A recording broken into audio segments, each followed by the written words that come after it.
some fuzz. On your hair. On my hair? Yeah. Fuzz That's on gone? your shirt. That was on my shirt? Yeah, you got it. I I got the fuzz. I You got the fuzz! Yes! You got it.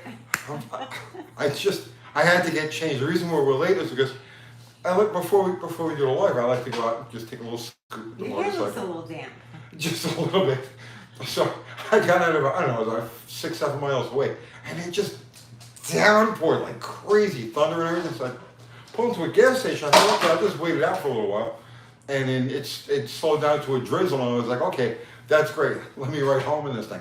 And literally, as soon as I got on the bike and started it up, it downpoured again. It's the wettest I've ever been in my life. Parts of me are pruned that I didn't even know I had, to tell you the truth.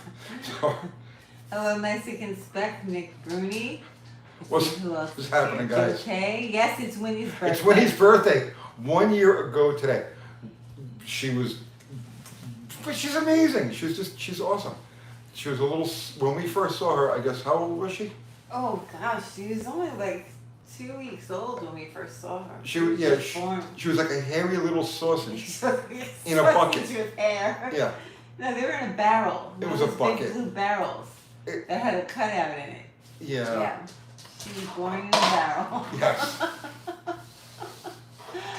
Let's see. So we took them for ice cream over. We took the girls over to Dairy Queen. Yeah. And they had their pub cups. Uh-huh. And Nick Bruni says happy birthday, nice. Winnie. Say thank you. I tried to get them to sing happy birthday. It wasn't going to happen.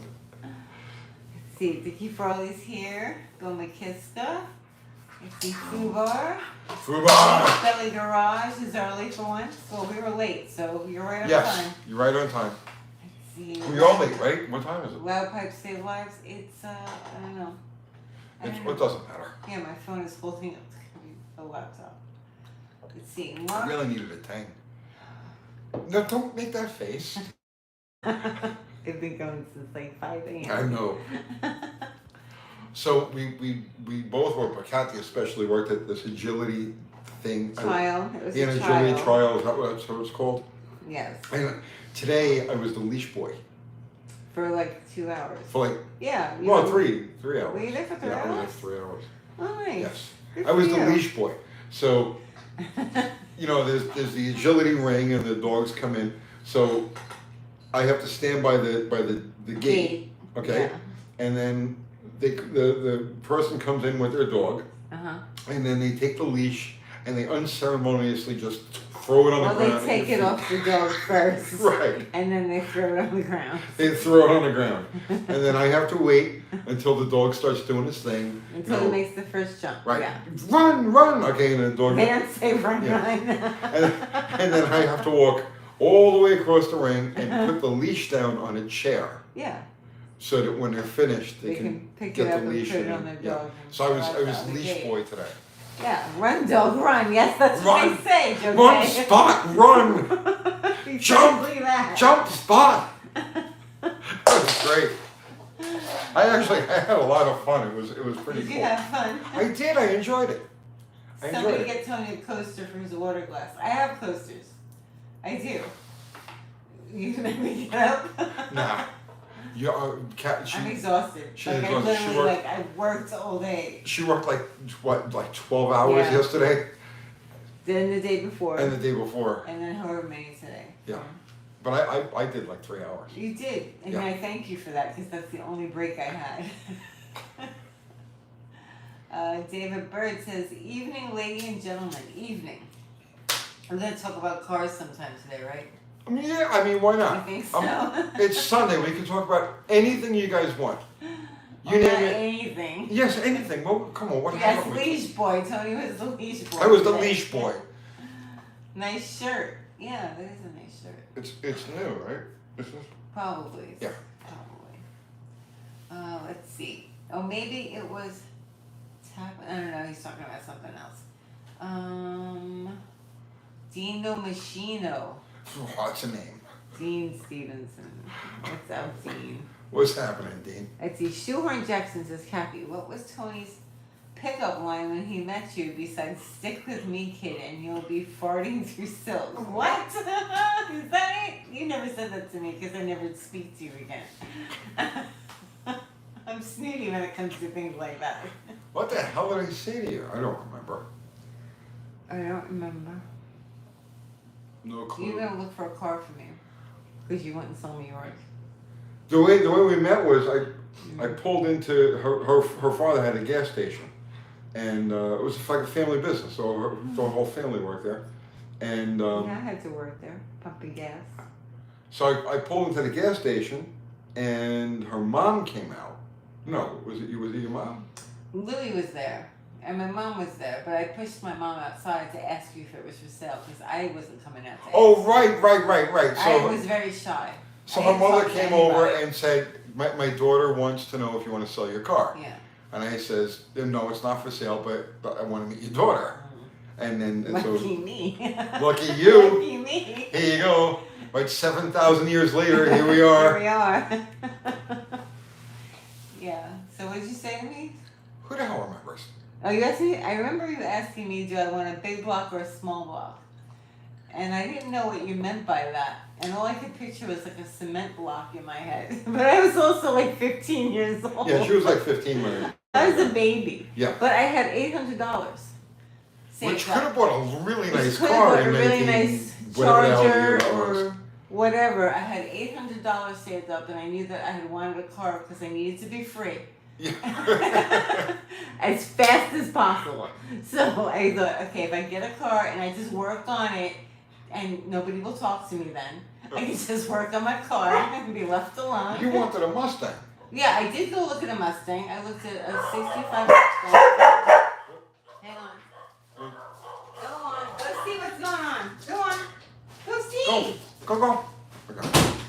I went to look at a 65 Mustang in 1982, and it was like rotted. It was gone. It was gone. They were all rotted back This then. was in Staten Island. Yeah. It was like finished. Everything was My rotted. dad went to look at it with me. That was just before I met you. Because he liked Fords. Right? Didn't he like Fords? He liked Fords, he liked Pontiacs, he liked, his International Harvester was this baby. Was it? Yeah. I think he liked Fords. I don't know. Uh, He he had a was- lot of Fords. He was all over the He place. had that Carnet station wagon though. That was the before I met 60. you.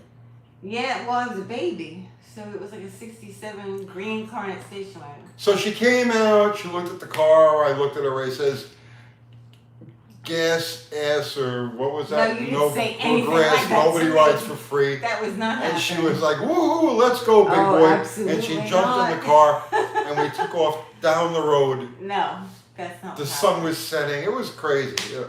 You said, you asked me, you came the next day and you asked me if I wanted Chinese food.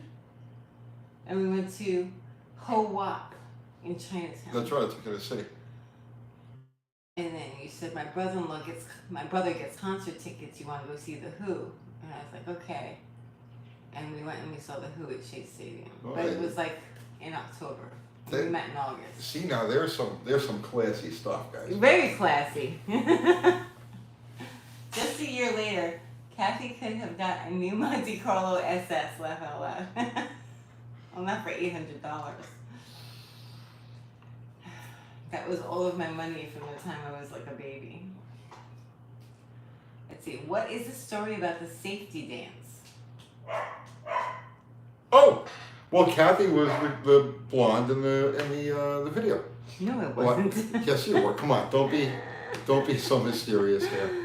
I'm not mysterious. She's trying to be mysterious. She was actually the girl in that video. No, it wasn't. Yes, you are. No, it wasn't. Any videos? No, there was no videos.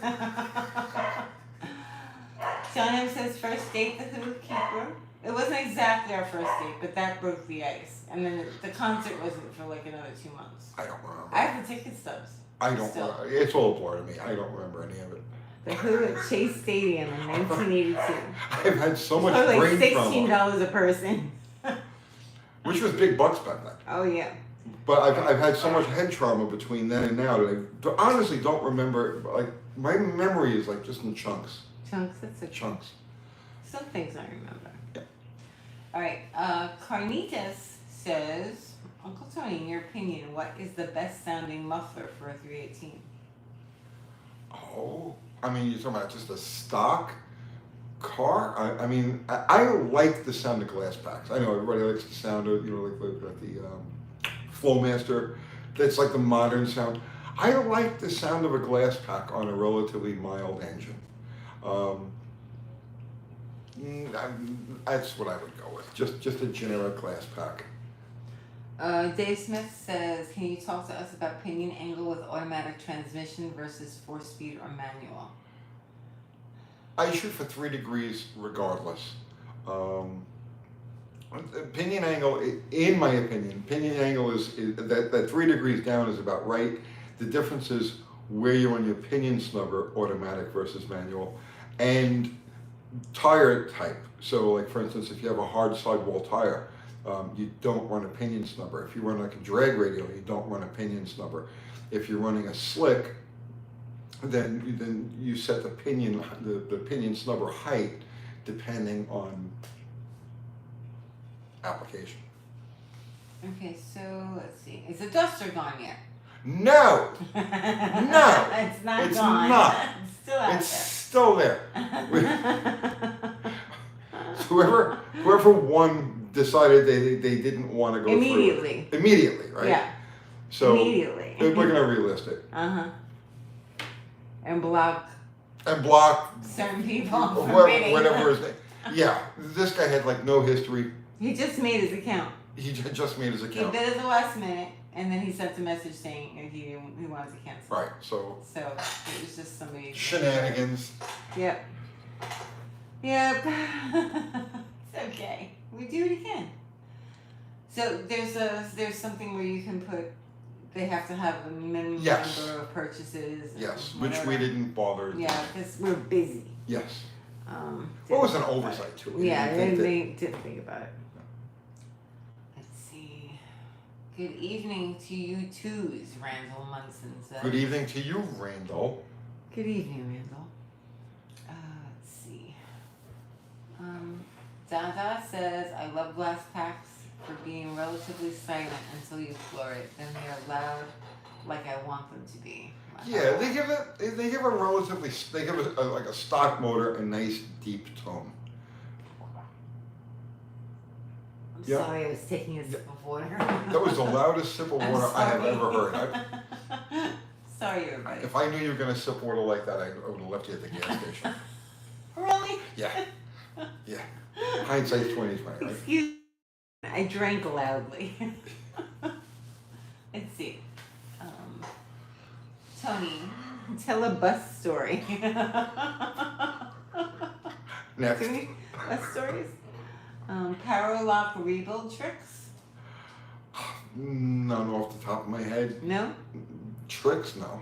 No? No. Okay. Zero's laughing. Make sure you add the fish oil though. What? Well, when you rebuild one of them rears, the clutches, there's what they call a friction modifier or friction additive, whatever it is, but it's a positive traction / short grip additive, comes in a small bottle, and it's actually fish oil, and it like WD-40. Well, same as WD-40, but it's derived from fish oil, and you have to add that for long life on the clutches. Uncle Tony has ice in his glass. It's not vodka, it's water. It's water. Let's see. Do you have to use PayPal to buy merch? I think there's an option where you can use your card through PayPal. I'm not sure how that works because people have used American Express. Ask me how I know. I know nothing about the merch. I know nothing. I don't know where. I know because they gave them my phone number and they texted me nasty things. I don't know what we sell. I don't know Oh, you don't? what it costs. I don't know how much it brings. I know nothing about merch. We have a lot of merch actually. We do. We're stocked up because Okay. we have a lot of merch. Let's see. Mexican spec. Maybe sperm whale oil? It's something. It's some kind of fish oil. Your wife won't let you take fish oil anymore. Why? Well, you were taking it for a little while, and then No. you had like this weird side effect. No. Started That going wasn't. scales. What was that? It was cod liver oil. You're right. Yeah. I took it for a little while. And you had like a crazy side effect. No, I You started became a like getting werewolf. bruises like crazy. Bruises, that was it. I was Bruises. like, what the frig is going on? Yeah. I guess. Anything you try, It thins you your always blood. find the negative side Yeah, effect. I Whatever it can't happens be to be. healthy. Right. Don't be healthy. Just eat tons of candy and hot dogs and I'll be fine. Remember the yogurt? Oh yeah, I ate yogurt. It's like, I don't know, I was like sick. I don't know. It was, so she got, Don't talk about it. Yeah, whenever I eat healthy, I get sick. Yeah. See, anyone know the lunchroom story? It's still up there, isn't it? It's up there. I don't want to tell that story, and I've told that story so many times. Just search exploding laundry room. Yeah, it's in the videos, except it's not a video, it's a snippet of podcast. We had before we started doing this channel, we tried a podcast for a little while, and it was it's a segment from one of the podcasts. Yeah. So yeah, just search exploding laundry room. Dickie Farley says, I didn't expect any free merch, but my birthday is July 30th. I would love a UTG envelope of mozzarella. Who is it? Dickie Farley. He wants mozzarella. He wants mozzarella? You want an Do envelope? we have any mozzarella here? In the freezer, I think, because I haven't cooked in like months. You've given up on cooking. You don't cook. Well, not in the summer. I don't cook in the summer. We barbecue, but that's it. Mozzarella, yeah. Mozz. Let's see. Mark Suave says yes. Earlier today. Oh, let's see. Let's see. Okay, they're talking about. He's responding to that crash and that he's okay. Oh, Force? Yeah. Yeah, I saw it. That was some hit. That was some hit.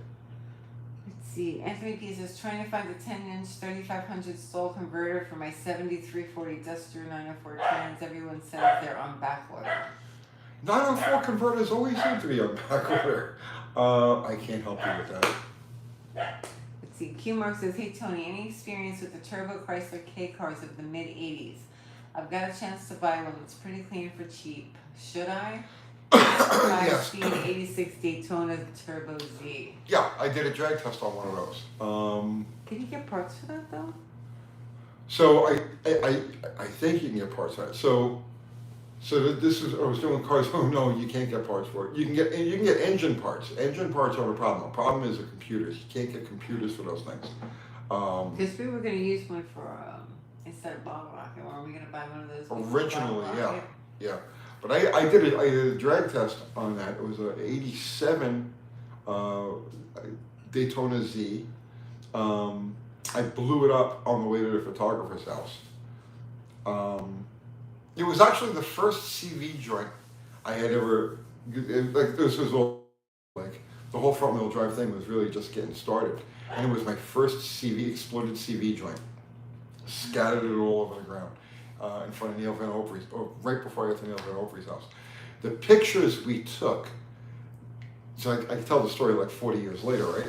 The pictures we took in the magazine, so here's what happened, right? I had taken a car street racing and I took it to the track, but we didn't have any pictures. And we had to give the car back the next day. I had to give it to the Dodge Press Pool.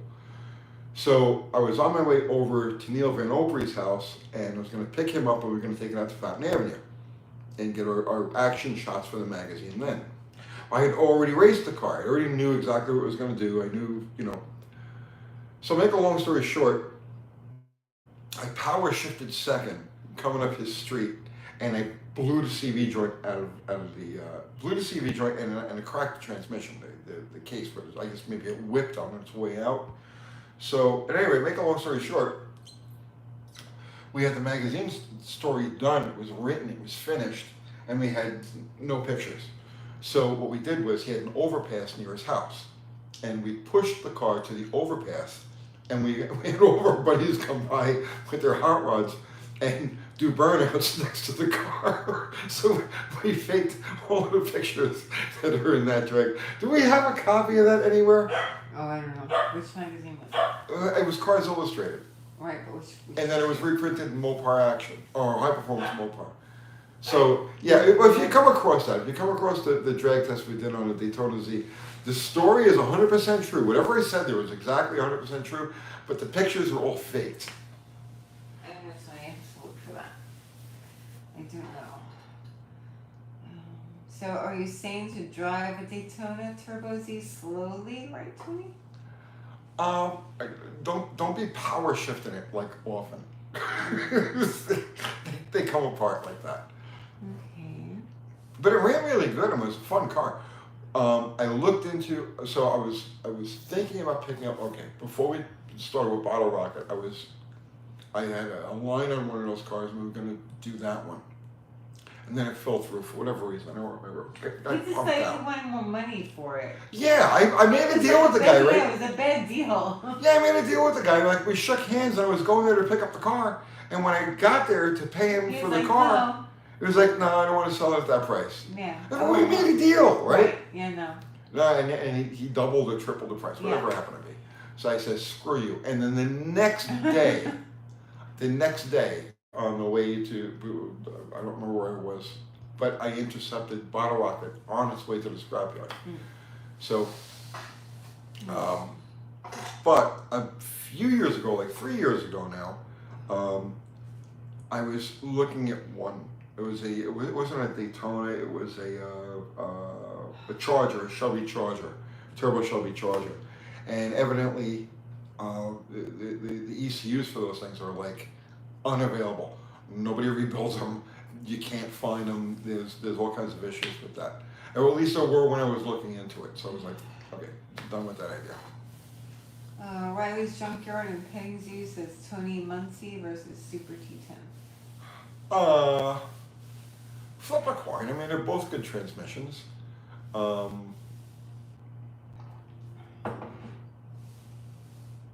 Muncie versus Super T10. Yeah, I know. Well, yeah, or Warner versus the Muncie. I don't really have a favorite. David Bird says I have an 88 Shelby Z and an 87 Shelby CSX. Yeah. They're neat cars. I did a drag test on the Shelby. No, it wasn't a drag test. We just did a regular road test on the Shelby CSX, and that was. Remember when Carol Shelby gave me the box of chili? Yeah. We were in Pomona to cover the Winter Nationals, and I think I was there. I wasn't there with a car at all. It was just there for the race, and then we did a road test on the CSX, and we had lunch with Carol Shelby. So after lunch was over, he says, you like chili? I says, yeah. I mean, who doesn't like chili? So he threw me a box of Carol Shelby. He was just putting it on the market. He says, this is going to be in the supermarkets for the next couple of weeks. And so I had one of the first boxes of Carol Shelby's chili mix. Yeah. I remember, it was a long time ago. I should have had him autograph it, right? We should, yeah, I guess so. Too late now. Let's see. What's up, goobers? What's up? Just goobing along, man. Goobing along. Kurt Zimmerman, Super T10 is much stronger than a Muncie M 2021. Stronger than the Rock Crusher? I don't know. Let's see. Anthony Perna. Tony, are the Chrysler turbo cars junk? My dad had a Spirit RT, and the guys at the dealer told him it's not going to last. Trade it back in. He ended up with a Dynasty after. No, they weren't junk at all. The turbos weren't up to snuff. I remember those cars back in the day, right? Like when they were in service, when they were just like regular cars on the road all over the place. The turbos were a weak point on those things. But no, they weren't junk at all. They were good cars. They ran really good. They felt good. I can't think of anything in particular bad about them. Kurt Zimmerman says, didn't say Rock Crusher M22. He didn't say that. No, he didn't say that. Just setting you straight, Tony. I've been set straight. Good. My brain is still waterlogged from my So little how was your ride excursion. back? Was it good? It was. Did you see me when I came in the house? Tell everybody, because there's more people here. Why we're late. Oh, Before we do these Oh, lives, why I would like you to do it inside? I like to get on a bike and just scoot around a little bit. So I got on Ulysses, and I got about 7 miles from the house, and it started raining, Well, and I what was did like, I say before you left? "You said it was gonna rain," and I I was said like, it's gonna storm. There's thunder and lightning. "Yes," but then I said, Very, "What did I very say? frightening. It's an adventure bike, Right. so I gotta go have I said, adventure." stay And close. so it rains a little bit, right? No Where big did you deal. go? Where'd you go? How far? I was out by How many miles? about 7 miles, Yeah. 6 or 7 miles. So on my way back, I was out there and it started raining, and I was like, all right, well, I'll just ride this out. And I pulled into a gas station, and I waited and I waited and I waited, and then I was starting to get impatient. I was like, all right, I'll just, because it was pouring, and then there was a break, and it was just like light drizzle, and I was like, ooh, I'll make my break right now. So I jumped on the bike, and as soon as I got on the bike, this guy just opened up. I was, oh, I'm committed now. So I rode it home, but it literally, I got off that thing. It was the wettest I have ever been. My arms were pruned. It was terrible. It was a little cold too, right? It was a little cold, yeah. Cold.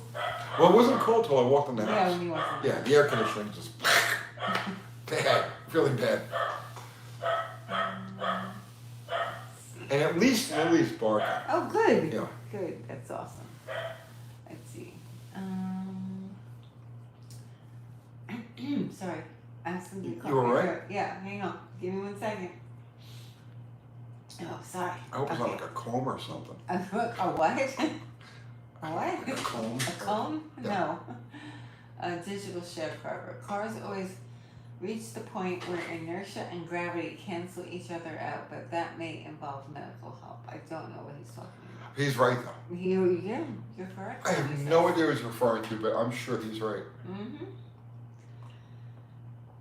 Let's see. Hate it when you accidentally light the wrong end of a smoke. What's the wrong end? No, there's, Oh, that's for filtered cigarettes. yeah, it's for filtered cigarettes. Yeah, There's filtered no cigarettes wrong end. will kill you. You gotta watch it. Seriously, it's a filter that'll get you. Do you have ice cream cake to back that up? Okay, who's he talking to? He's talking to somebody, I don't know. Are you racing for ice cream cake again? No more racing for ice cream cake. But we are there's gonna be a rematch. Yeah. Jamie's Okay. working out the details. Oh, good. He'll announce it on his channel. Good. You know, I have not touched a single thing in the shop Why? this week. Why? Why? I took a week off. You did. I took a week off. Like literally, I haven't. No, you were working on stuff this week. What did I work on? You were working on stuff this week. I can't remember what you were doing, but you were working on something. Well, I didn't work on any of the cars or anything like that. What were you working on? What was I working on? You were working on something. I had to go retrieve that motor. That took. I didn't want to get into You that. wasted 3 days on I wasted that. 3 days on that. That's why you didn't get any work done this week. Now you have to tell them the story. You know, you can't pass up a good deal, right? Yes, you can. No, well, so a good deal isn't always a really good deal. No. So I'm on Marketplace, okay, and there's an Evo Sportster motor listed for $125, right? So now how do I have 3 Evo Sportsters. So I was like, how do I not, buy an engine for $125? So it was just one blurry picture of this motor. So this is the truth. I'm telling you the truth, right? 3 days you wasted. I went 3 days. 3 days. 3 days. So this thing is up in Ashland City, right? Which is How far? about an hour and 10 minutes. Okay, so it's like the other side of Nashville and to the west, right? Shut her up. What would you like me to do? I don't know. So Tell you the story. You should. Stop it. So I messaged the guy. I'm like, sure, I'll take it. $125. How can I not take it? So the next morning, he gives me the address. The next morning, I go out there, and the first sign should have been that the address he gave me was a Hyatt Inn. Okay, the GPS took me to a Hyatt Inn, so I called him from there, and he's oh no, you got to come up the road, and you got to do this, and you got to do that. So fine, I follow his directions, and I go behind this car lot, and then down this road, and the road is all of the house. So the one side of the road is nothing, like trees and stuff like that. And the other side of the road is like a mountain, okay? And there are houses on the top of the mountain. Older, kind of run down sort of houses, right? But they're up on the mountain there. I'm like, oh, okay, I see this is gonna be trouble, okay? So I had brought my Jeep, the one I drive every day, figuring, well, it's just an engine. I'll just throw it in the back of the Jeep and bring it home. So I get there, okay? I get to the address, and it's the side of a mountain, a mountain, okay? And it's just festooned with like carcasses and debris, right? There's like old quads and like surfboards. And you just name it, like the most random assortment of things all over the side of this mountain. And there's a house up there, and there's a shed, okay? So I'm like, all right, well, let's go see what we got here. So I walk up there, and the guy meets me there, and he says, I need the money for I got to get this money to my parole officer by 1 o'clock. And I was like, oh, sure. So I gave him the money. He shook my hand. I says, okay, well now how do I get this thing done? Now it's not just the engine. The picture in the on Marketplace showed just the engine, but it was blurry and I couldn't see it was still attached to the frame of the bike, and like the back fender. It was it was most of a motorcycle. So I was like, I can't get this thing in my Jeep the way it is. He says, well, if you could find some tools, you could take it apart. And I'm looking around the place, and it's just like it looks like Yucca Flats after the blast. I mean, there's just, you can't identify anything, right? Says, all right, you know what? I tell you what, I'm gonna come with my trailer. So if I come back with the trailer, do you think you can give me a hand getting this thing down the hill and up on the trailer? She says, yeah, no problem. So I said, all right, I'll be back tomorrow morning, 10 o'clock. So I go all the way back to Murfreesboro. The next morning, I grab my other Jeep and the trailer, and I drive all the way out there, and he's nowhere to be found. So it's like, but he has this little guy, and the two of us are going to try to wrestle this thing out of the shed and then down the mountain and then onto the trailer. I said, this just isn't going to work. So I went back there, went home again to Murfreesboro, like another 2-hour round trip, and then I went back with my wrecker. And the next day.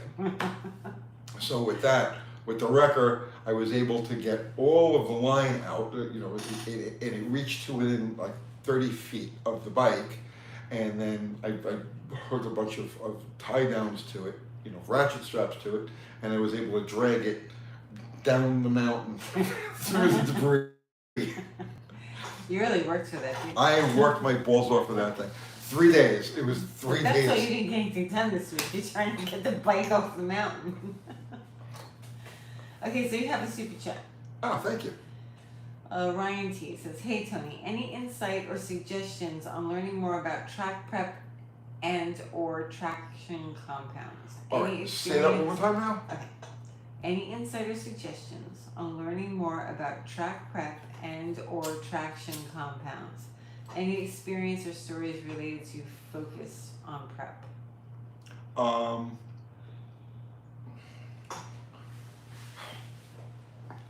Yes. Okay, so traction compound. Now, today, I'm not familiar with the compound. I mean, you got the stripper glitter, you got all sorts of different compounds that are used today. I'm not familiar with any of them. I go back to the VHT days. And back when we were messing around with fuel cars, we would run a lot of unprepped tracks or barely prepped tracks. So in other words, like you had a national event type of preparation, where you leave the soles of your shoes, you're walking across the track. And then you had match race tracks. And the match race tracks, if there was any glue at all, it was just a light coating of it. It wasn't really worked in. So we would often use VHT for that. And what you would do with that is, now, you did your regular burnout with the car, get the tires hot, get it back behind the starting line, and you pour a little VHT in front of each tire, and you do a chirpy, where you actually just spin the tire in it, in the glue, then you move the car forward a couple of inches, and you whack it a couple of times to set the glue, right, to set the glue, and then you run it. Now that's my total experience with traction compound, and we use it fairly often with smaller match racetracks. But what you're asking today, with today's technology, or I should say today's compounds, today's tires, the surfaces, I'm completely unfamiliar because I've been at this for so long. Dr. Art is here. Dr. Art's Hot Rod Rehab. He says hello and good evening to everybody. Good evening, man. Thoughts on the CDK cyber attack? Oh yeah. I don't really have any thoughts on it. That Chrysler, Stellantis, Dodge, whatever you want to call them these days, it's such a mess. It's such a mess. I don't know. You know? I don't know. I don't think the brand is long for this world. Let's see. Todd Denio says I'm late but finally got here. Congratulations. Alright. Chris Cameron says, Uncle Tony, what is your secret to looking so young? Yeah, constant work. Italian jeans. Italian jeans and that helps. Constantly edit. Always having a thing I'm trying to do. And sometimes it's a small thing and sometimes it's a big thing, but purpose driven. Always having a purpose. Do you remember that one time I forgot to do chirpies? We ran the fuel altered. No, I don't remember. How am I supposed to remember everything? I don't remember. I think something you would remember, not me. So we have this. I think this is on a VHS. We have VHS tape, yes. I took we were going to make a couple of runs at Englishtown. This was with when I had the 2017 body, right? So we were going to make a couple of runs at Englishtown, and they hadn't prepped the track at all. It was like a regular Sunday afternoon type of thing. So, but Vinny said, okay, well, if you want to make a couple of short squirts with the fuel car, come. You can't run it all the way through, but if you want a couple of short squirts, because it didn't have the usual. So, for a track to allow nitro cars, they had to have special insurance. They had to have a fire truck on premises. There was all sorts of things. They had to have EMT on hand. So there were all sorts of restrictions on running fuel cars. You couldn't just take your nitro car and go willy-nilly and make runs. At least in the Northeast. I got in a lot of trouble at ACO, but I remember one time at ACO. When they got me out of, I was always in trouble. But we ran the fuel car. So what happened was, I went to make the first run, okay? So I did the burnout, backed up. The track wasn't really glued, so I did a VHT burnout, and then I did a couple of chirpies and pulled to the line, right? So when I hit the throttle, right, tree turns green, I slammed the throttle, and it broke the little hang joint on at the bug catcher, right? So in other words, you get a cable that goes from the throttle through and up to the injector. So when I slammed the throttle, the little hang joint at the end of it broke. So I had to coast all the way through, or I had to idle all the way through. So I went back and running it a day, and I wanted to get at least one short run. As Vinny said, it was okay, you can make a short run, but you can't run it all the way through. So I was fine, I'll make a 300 footer, right? So we go back, I find a hang joint, we patch this thing back together again. It's like the end of the day now, and I'm rushing to get the car back up into the stage lanes and go make our run. So what happened was I did the burnout, backed up, did a glue burnout, but I didn't, or just spun it in the glue. I did like one chirpy to kind of set it, but I didn't do it enough. Okay, so there was still one tire wet with glue when I staged. So I pull the car to the starting line, tree turns green. I whacked it, and the car just went whoop like that. I mean, it just like literally, it was like the hardest right-hand turn that you could ever possibly imagine. Like, autocross guys don't make turns like this. And I'm just looking at wall, cut it, and then, but yeah, it was because I didn't thoroughly clean the tires after the glue burnout. Hi, Ari. Ari's here. Ari's here. Yeah. Ari's here, Zero, Fubar, Mexican Spec. The whole gang. Yes. The car hooked, yeah.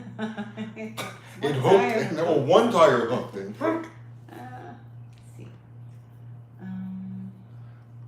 Exactly what happened to me. I almost hit a tree taking off. Don't do that again, Tony. No. Somebody wants to race Bottle Rocket with his Z20. He's Shelby Z something.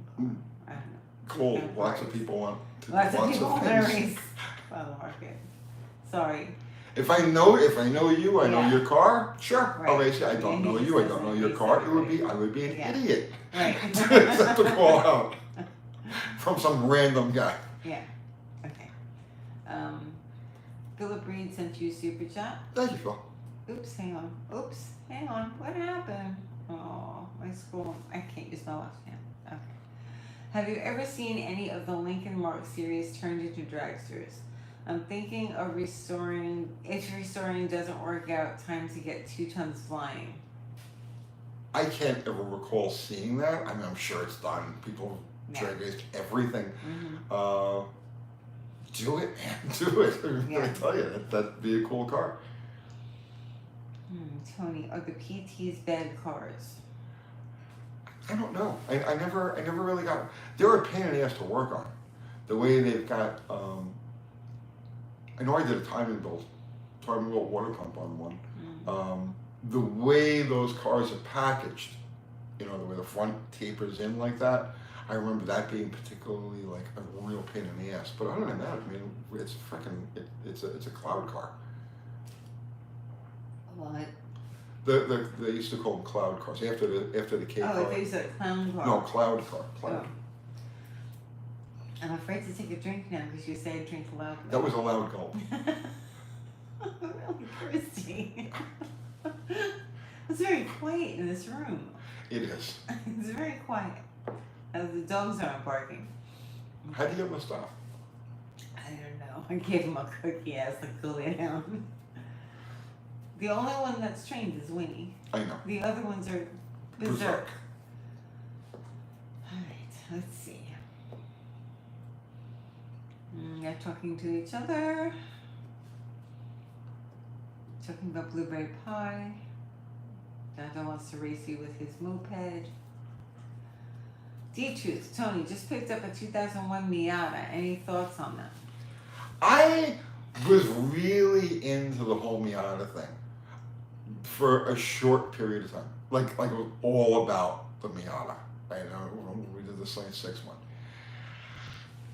And then after it was together, I just totally lost interest. I ran around the parking lot a little bit, and I was like, no, just it was a phase I went through for a short period of time. It's a phase. I go through these phases. I mean, that wasn't the only one. There's been many. I like an uncountable number of phases that I've gone through over the course of my life, and the Miata one was there for like I don't know 6 months, a year. Mm-hmm. So and then I don't know. I mean, I got nothing bad to say about the cars. They're cool little cars. They got a huge cult following, but yeah, it's just not my cup of tea. Do you want Chris Greenaway's 72 Montego? No, Chris. Thank you though. You have to get rid of a duster. Let's see. Uncle Tony, do you remember Tom Hoover from Minnesota who was able to take down the big bucks guys on Yes. the privateer running in the Nitro Dragsters first, then moving into Nitro 20+? Yes, Tom Hoover. Yeah, I didn't know him, and we raced against him in different cars countless times. Because at that time he was running both the NHRA and the IHRA. I was running with a lot of the East Coast, the Northeast cars, Caminito's car, Lagana's car, just bouncing from car to car. So yeah, we raced them a bunch of times on both the NHRA and the IHRA circuits. But yeah, he was a good guy. Okay, let's see. Tony, TK's Garage, this is Mexican Spec, was talking about putting together an investment group to buy Dodge away from Stellantis. It is an interesting thought. Oh, that's a lot of money. That's a lot of money. That's not chump change. An investment group of... No, you have to have, like... That's not for, like, people like us. That's not a hobby thing. No, it's not, like, okay, you can be wealthy and make investments and still, like, you can't invest in that. That's way above anybody's pay grade. Yeah. Even if you had a ton of people. Yeah. That's... No.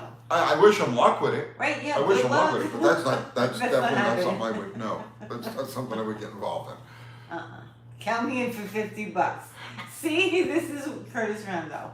Right, that's... Yeah, I would throw $50 at it, that sure. people would make. Kathy, they think $30 billion is needed. See, this is what I'm talking about. YouTube doesn't pay that well. It's No. a good gig, but it doesn't pay that much. Kumar says I'll do $75. I gotta draw the line at 50. 50? Yeah, I'll go for $50. Yeah, $30 billion is about right. Let's see. No, Dickie Froley, I didn't hear about your hate channel. Did Tony tell you about my you-know-who hate channel? I'll let her, just kidding. Yeah, He what? he wants to do a Did Brian he talk to Cabral. you on Wednesday about it? Is Yeah, that I what it was? don't Okay. do that. Yeah, don't waste your time. You have better things to do. More productive things to Yeah, do. do something with your productive. time. More positive You things. wanna see which one wants to come in? Sure. Well, you could have read me a question before. Well, no, I didn't get to, because you pointed at the door and you were like, well, let them in. Come in. You want to come in? All right. The pitter-patter of little feet. You want to come in? Come in. Come on. All right. Chaos. Now, chaos. All right, here we go. Did you sell the duster? No. No, No, we did not sell the duster. no, the high bidder backed out. Shush. No, shush, we're doing YouTube. Stop. It's your birthday, but It's we're your not putting birthday. up with that. Yeah. No. Quiet. No, ma'am. All right. Yeah. What? She wants to play frisbee. That's what she's barking. No, we cannot play frisbee now. She just threw her frisbee. That's what that noise was. Yes. She comes in and she throws her frisbee. At us. Oh, there Don't she forget it. goes. Yep. That's her frisbee. There it is. Oh, we're gonna play this game? Throw it. No. No. All right. Come on, ready? Ready, catch? Oh, nice. Girl, Okay, don't catch. put frisbee in the house. Thanks. This is constant. It never stops. Yeah, it never stops. She's gonna throw it at me now. The dogs later. Later on. Yeah, we have dogs. The dogs run the show here. All right. That's it. Here. Ready? Go here. I missed. Nice. Throwing the frisbee. I was trying to get it out the doorway. She's swapping around. Oh, she's gonna throw it again. No, she put it down. Okay, throw it down. I have to pay attention to this one. Alright, John Milner. What year Chrysler Imperial would you consider the best for a daily driver? I'm thinking of getting something in the mid-60s. Yes, so I was gonna say like 66, 67, like that. I think those would be the best daily drivers. Right? Nice. That's good. Throw the frisbee in the house. Awesome. Well, she threw it first. I know she's throwing it first. Alright, she's gonna go inside. Hey, you okay? Other YouTubers don't do this. Look, no ice glass. Ask the dogs to get you some. She threw it. She just throws it. She just threw the frisbee. Alright. Stop. Come on, Next. All right, come on. I'm gonna push her out. Yeah. All right, come on. Go, get Come on. out. Okay. Maybe you could stay. You're the only good one. Oh my goodness. Let's see. Do you think Stellantis might spin off Chrysler someday and sell it? Is the Chrysler we used to know gone forever? They've gone out of their way to crush the brand. Honestly. What is Chrysler? So Chrysler, what is it now? It's a minivan. I think that's the only vehicle they have left. And Dodge is down to the Charger and the Hornet, which don't sell. They've gutted it. They've decimated it. It's over. The only franchises I think they care about are Jeep and Ram. No, Dodge and Chrysler, I believe, are over. You did not do the safety dance, Steve. She's the girl on the safety dance. I'm not. Is that, I can't even remember it. What is it? The safety dance? Yeah. How could you No, not? the video, I don't remember it. I don't remember it. No, don't put it on. We'll get a copyright infringement. No, we won't. Yeah, don't put it on. Let's see. Do you think they'll be bailed out, Oscar Gonzalez? No. No? No. Alright. I think it's reaching the end of the line. And I think it's like way overdue. Yeah? Yes. I think so. Give us their address, Tony, and we will take care of the high bidder that backed out. I have their phone number, actually. Yeah, I don't know. It was a weird thing that they did. What are you gonna do? Let's see. Jeep and Ram will go down the toilet soon too, Tony. But I really don't have any doubt about that. Yeah. So like, okay, their stock prices hold them. Their profits are really through the roof in this last like quarter, but it's because they've fired and like they so that's the thing. You can't look at stock price and you can't look at earnings as an accurate reflection of a business, because if they fire half their staff and they close down half their manufacturing, that saved money is considered a profit. They're destructing the business while at the same time the profits are up. The profits are only up because they're taking the business apart. It's doomed. It's over. It's over. You don't think they're gonna get bailed out? I don't think so. Why not? Why wouldn't they? I don't think they want to be bailed out. You don't think so? No, first off, it's not an American They company. love being bailed out. That's what they do. But- they live for that. But it's not an American company. Why would the government, Yeah. our government, bail out a foreign company? Are they built here? But not that our government does anything rational or reasonable. No. But are they built here at all? Any of them? Yes, but now they're moving the headquarters, which looks amazingly like the one on that island, doesn't it? Oh, I don't know. You know, honestly, I haven't watched the news. I don't even know. Yeah, There's a headquarters? yeah, the Chrysler headquarters. It looks amazingly like the one that was on that island that was so infamous a couple of years ago. You Oh, guys know what I'm talking about. Really? I have no idea. I haven't seen it. But that's besides the point. Don't bring it up. I won't. I'm not going to bring that up. Nobody killed themselves. No. No. That was a funny video. We came up with that in the restaurant. We were eating lunch. No, Stellantis is a foreign company. There's no bailout for that. It's Okay. over. Alcatraz? Island? No, no, Rikers? no, Gilligan's? No? no. Okay. It's not Gilligan's Island.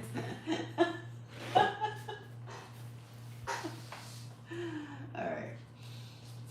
Let's see. Fantasy Island? Yeah, Fantasy Island. What do you think, Meg? I'll name all the islands, Tony.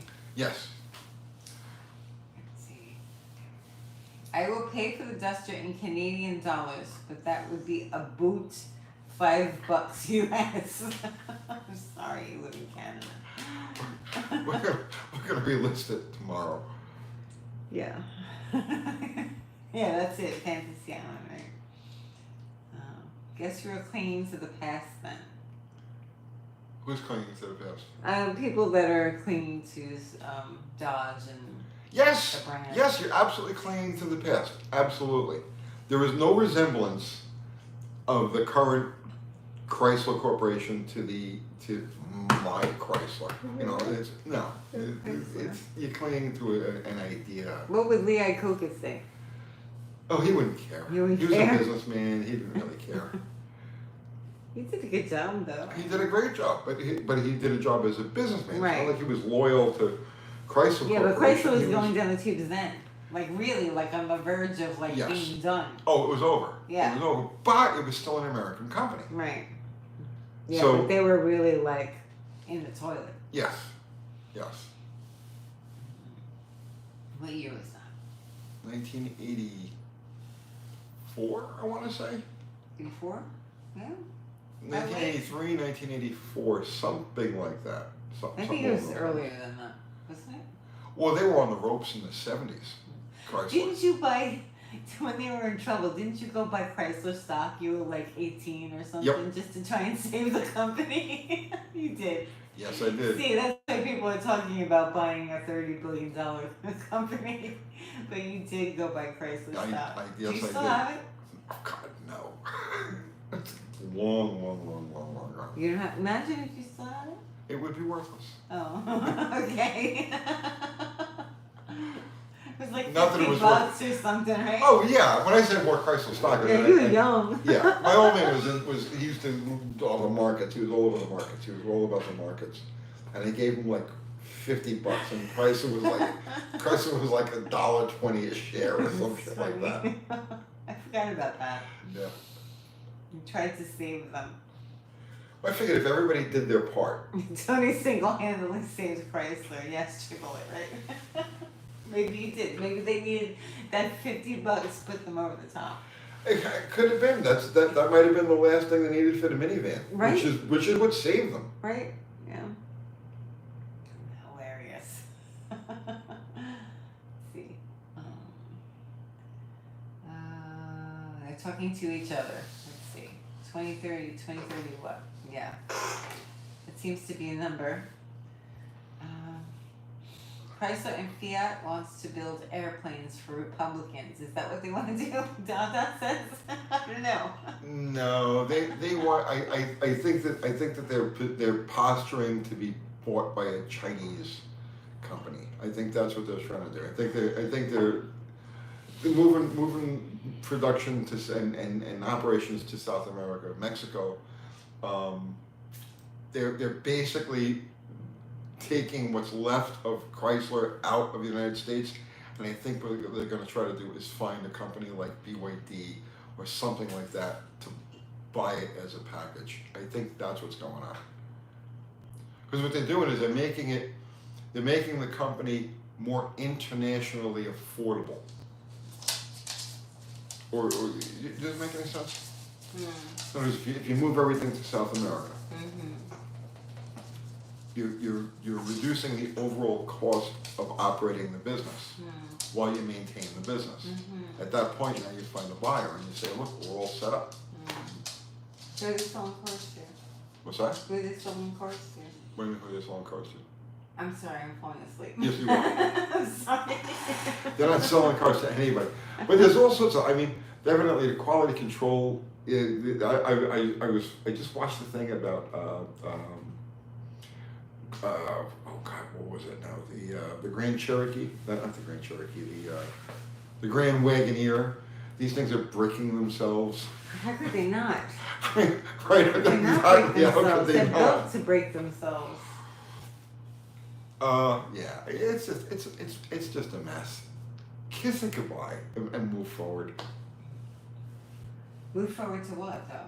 That's the question. Like, you can't sit here and complain and be like, oh, this is not working and this is falling apart and this is doing this. Like, what are we moving on to? The deep sighs. That's a subject of a video that I'm probably going to do tomorrow. Are you? Yes. Okay. Because you were like, the other day, you were like, you got to give people solutions. Yeah, You gotta you give people need answers, some solutions. Yeah. So I mean, I don't have any. Everybody could sit around and complain all day, but Well, I don't complain. no, I know, I but only there's try lots to of point things to things out. bring. Yeah, there's lots of things to bring up that are going on. Well, But, I don't have any solutions. Right. I don't pretend to have right, any but solutions. like, what direction do you look in? That But I do have my positive direction? opinion on what directions will work in the future. Yeah. Yeah. I don't know. So I'm gonna. It's hard to see sometimes. The Sorry, fog what? of war. It's hard to see what directions. What you just they're said. going. It's the fog of war war, because this yeah. is a war. We're in the middle of a war. Yeah. And yes. Things are not clear. Exactly right. Exactly right. The fog of war. It's the 72Z28 says, I think the future is going to be keeping old cars running. The new cars are just going to get worse. 5 years from now is looking pretty bleak. So, conspiracy theories aside, right? It does appear to me that over the last 10 years, okay, and especially accelerating over the last, let's say, 5 years, interesting things have happened in the last 5 years. It does appear to me that everything is kind of set on self-destruct, right? All of the cars, all of the motorcycles, all of the vehicles, all of the tractors, everything that they're building and have built in the very recent past, all seem to be set on self-destruct, meaning that they have no future viability. And with the prices of things, so the average transaction price right now for a new car is $47,000. Could you imagine that? The average transaction price. So the average transaction price is just the average person goes into the average car dealership and buys the average car at the average price. The transaction is going to be $47,000. Even 10 years ago, that was unheard of. 10 years ago, it was that's like normal now. Yeah, people think it's normal. Right? That's like that's the new normal. No, 10 years ago it was $20,000. It's more than doubled in the the payments are insane. The average car payment is between $800 and $1,000 a month. New car payment. The average used car payment is between $500 and $600 a month. This is insanity, right? The average person can't. So then you couple and insurance prices are going through the roof. So everything is going crazy. And the cars don't have long-term survivability. They're not built for long-term survivability. And it almost appears to me, and I'm not saying this is what it is, but it appears to me that there's been a deliberate sabotage of our technical infrastructure, so that like everything is either unaffordable, unrepairable, unmaintainable, and it's all going to happen at once. If that makes any sense. It almost looks like it's deliberate. Yeah, but then what? Then what? That's when we take over. Oh, is that when we take over? Is that what that happens? That's when our people take over. Okay. Okay? Because our people are the ones that can take this bricked thing, okay, that still has wheels and brakes and axles and a body and an interior, and our people are the ones that can LS swap it or whatever swap it. It can work around all of the hurdles, right? The technological hurdles. We are the people that can rebuild it from scratch, because it's what we do. So the worst things get, I'm telling you, this is a video. The worst things get. Haven't you made this video already? For the average person. Yeah, but I think I need to elaborate on it. The worst things get for the average people out there, the better it'll be for our people, if that makes any sense. The ones who are able to work on things and build things and fabricate things. And they may find a way to sabotage that as well. I don't believe so. I don't believe so. I don't know. I don't No. know. But why wouldn't that be sabotaged as well? Like you're saying, if one thing is sabotaged, why wouldn't something else be sabotaged? Okay, here's an example. Okay, so is it Indiana? I don't know. I don't know which state it is. I think it's Indiana. They bought a bunch of Durangos. They bought 300 or so Dodge Durangos with this new Hurricane 6, and 80 of them are currently down.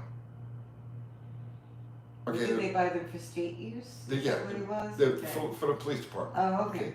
So they buy a couple of few hundred of these things, and right off the bat, 80 of them go down with an oil cooler issue. And evidently it allowed coolant into the engine and toasted the engine. I don't know the details. All I know is that this police department has 80 dead new Durangos, okay?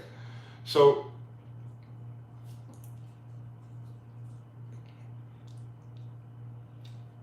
in a worst case scenario, right, where you say, well, they'll stop you from doing this stuff, right? They'll stop you from modifying, they'll stop you from retrofitting, and so on and so forth.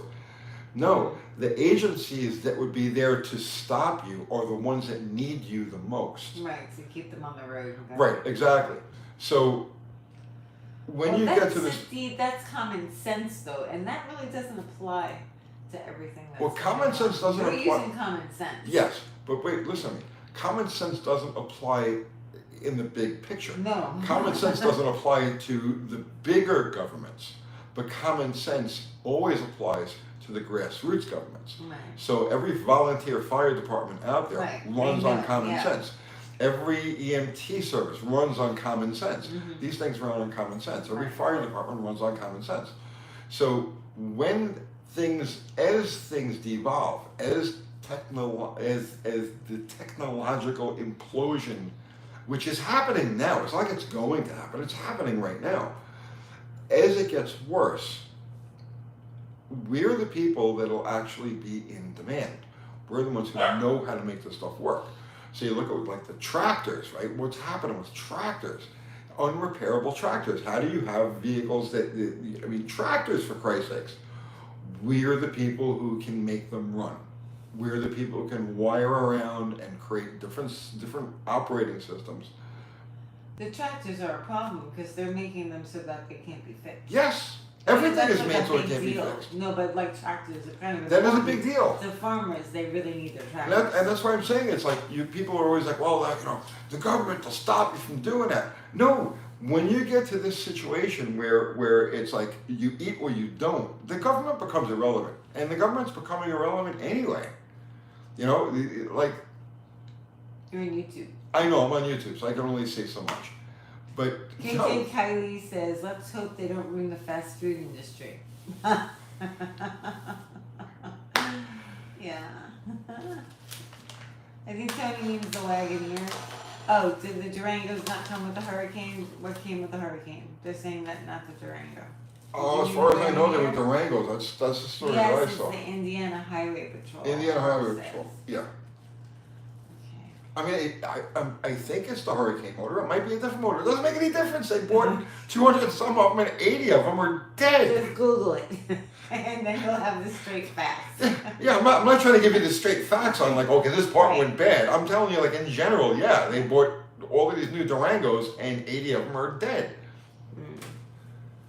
Police departments do buy Rams. I don't know about Wagoneers. Zip ties and bias flies. Peg, what's happening, brother man? How are you? I have some disturbing news, Uncle Tony. The dynasty succumbed to alcohol abuse. Oh She will no. live in our hearts forever. The dynasty has died nasty. He says, yes, but the Durango doesn't have the Hurricane. 72Z28 says. Whatever the Durango has, it has screwed the pooch to the tune of 80 of them went bad on the Indiana State Police. So, but the dynasty has died. Nasty.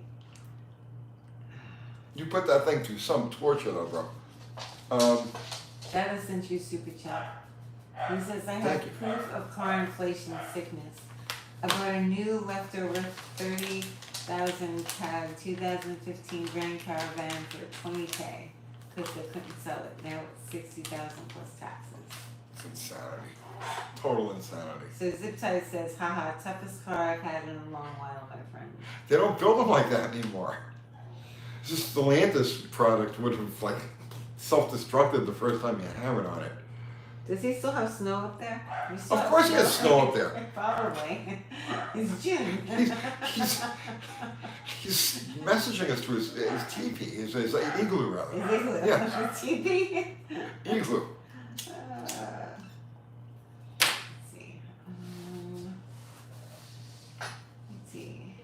Terry Hunt says, yes, we can do what you're saying, Tony, only if we can get the parts that we need, question mark, because that will be the problem. We will fabricate the parts that we need. Don't worry about it. Don't worry about it. We already have our culture, okay, like everybody, right? We already have the technology. We already have the parts. We already have the ability to make the parts, to fabricate things. There will be steel. There will be aluminum. There will be metal, right? Plastic. There'll be all of this stuff. And as a culture, we make a lifestyle out of turning it into viable stuff. Why'd you stop talking? What? I don't know. Oh, you just stopped talking. I just stopped and you looked talking. at me. I might have had a mini stroke. Did you have a stroke? Very possibly. I was reading comments. Yeah.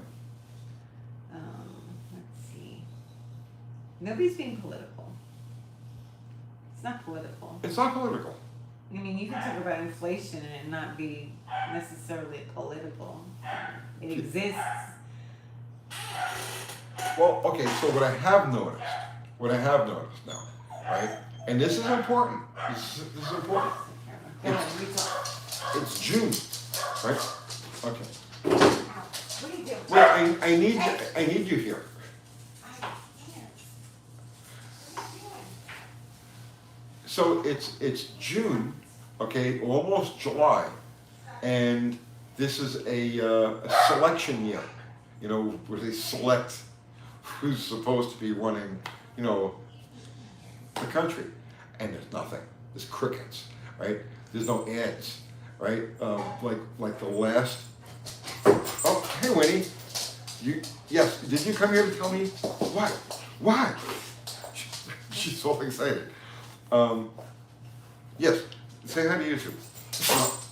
What? I don't know. No frisbee. I'm not playing frisbee now.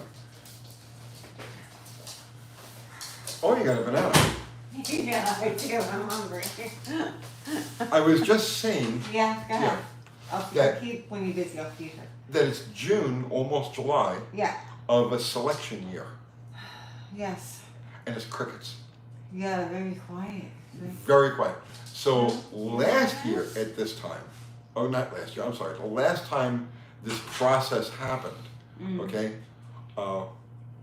was ridiculous from a YouTube standpoint, because the different parties were buying crazy amounts of time. Ads, yeah. Ads. Uh-huh. Like literally, we were making money. It was like, this is ridiculous. I mean, for us 4 years ago, yeah. It Yeah. wasn't like an insane amount of money, but it was like a lot for us back then. yeah. So Money.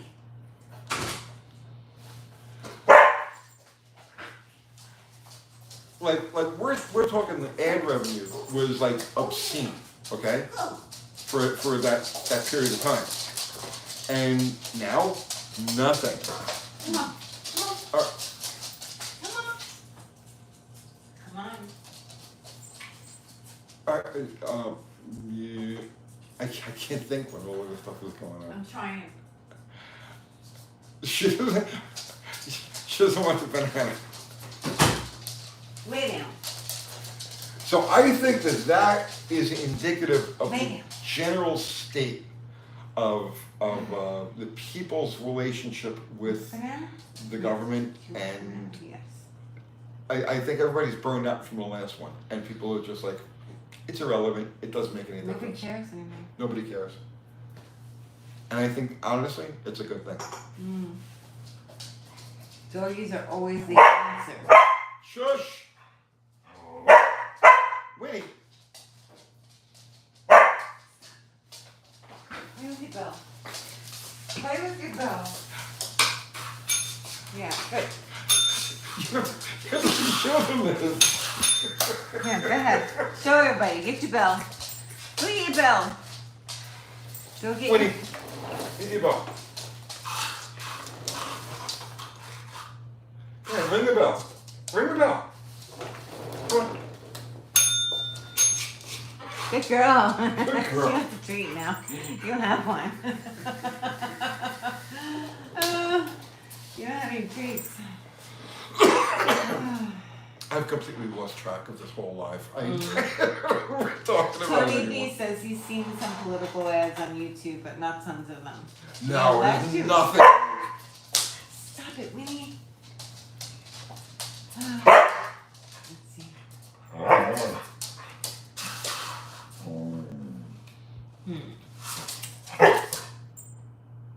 Calm down, Winnie. I saw a guy on a horse today. Thought it looked good, not bad, like 1 horsepower. Teach Winnie lifetime is sacred or she gets no more treats. Winnie DeFeo. If you don't sit, come over here. Sit.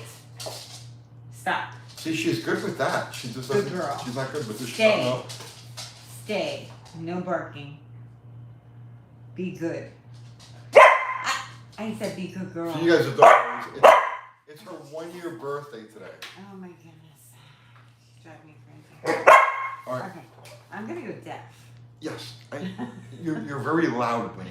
You're very loud. Don't bark at me.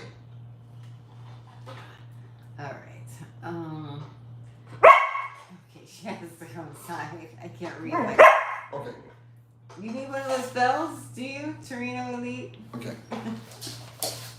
Come on. You gotta go out. He'll be right back. You gotta go out. Okay. Anthony P says, I love my border collie, but boy, can they be a pain. Very vocal. Just a little vocal, she is. Oh, now Maggie's playing with the bell? She barks at the TV. Oh, It never stops. She watches TV. And like if there's like an arrow or something, she goes berserk. Like a computer screen arrow, like from a mouse. Yeah. Like sometimes I watch videos of a mouse. All right, let's try to get back on track here. Okay. Sierra says, happy birthday, Winnie. Thank you, Sierra. Let's see. We took them for ice cream. Yeah. Yes, they had their their pup cups with sprinkles. Yeah. Yes. Let's see. Sierra says, remember to order a shirt so Winnie can get her chili farm. Her chili farm. Yeah. Thanks, Sierra. It's funny. Your dogs are going crazy now. I'm sorry, secret conspirator. She's in rare form. Yeah. Because I've been working all weekend away from the house. She's She been really neglected. hasn't seen me a lot, and she's been hanging out with Tony. Not that you're a bad parent. I'm a bad dog dad. I gotta be honest. Well, you don't train her, so she likes that. She likes that kind of attention. She needs that mental She doesn't stimulation. listen to me. She only listens to you. She wasn't listening to me too well just then. No. Yes, baby blue. Yes, 318 Magnum. Yes, I got stuck working like these past 3 days, like crazy amounts of hours. And an agility show. An agility trial. Yes. No, we've become involved in a local dog club, Oh so my it's gosh. like there's always something. I might help them with their YouTube channel. Do it. Yeah, I might help them with that. Is your new shop air conditioned? Partially. The back half of it is. Oh, that's nice. You can go cool off. Yeah. Geez, everybody has a club. But yeah, well, it's where you get to train your dogs. They have lots of classes. I'm loving it, to be honest with you. You love it? Yes. Yes. It's Tony comes to watch us take agility class on Tuesdays, right? Yes. Tuesdays? Yeah. Yes. Tony watches. No, I honestly, I'm really enjoying it. I never in my life thought that I'd be like, oh, dog club, you know? No, I love it. I love it. It's very mellow. You know, it's like there's no like crazy egos. There's Oh, no, yeah. oh, it's not like yeah, it's yeah, nothing the dog compared to the car club, thing. man. It's nothing compared to the car thing. Please. Oh, it's the same? What are you No, talking it's about? not. Yes, it is the same. Oh, yeah. If you say so. Trust me. Not like our club is good, so it's not like that. But like there are people that do have crazy egos. She was telling me a story today about how anybody that gets like this one of the board members that I was hanging out with and working with today. She says like anybody that gets any kind of power, it goes straight to the head. Well, yes, okay. And they become little tyrants. Well, that's universal, It's universal. That's universal. Yeah. right? I thought that was funny that she said that. Well, so what I noticed, Yeah. like today, Yeah. right? I was leash boy today. Right? Yeah, you leash boy. I was leash boy. Tony was helping at the agility trial. Yes. He would walk the leash from one end to the other of What- the ring. What I noticed was Every club has their egos, yes. everybody was, yeah, but you see, I'm gonna explain it to you. It's like they're hardcore about what they're doing, Mm-hmm. but they're not hardcore. I don't know, it's hard to explain. It's hard to explain. Like you go to the track, right? You go to so you go to a non-drag racing car event, okay? And everybody's peacocking. You know what I mean? Everybody's look at my 327, right? You know what I'm talking about? It's like everything's like blinged up, okay? Like crazy blinged up. Or you go to a race, right? And everybody's got their race face on. It's like, right? You know what I mean? Race face. Right? Okay. Yeah. But when you go to one of these agility things, one of these dog things, even when they're in competition, they're having fun, right? Oh yeah, they have fun. They're having fun.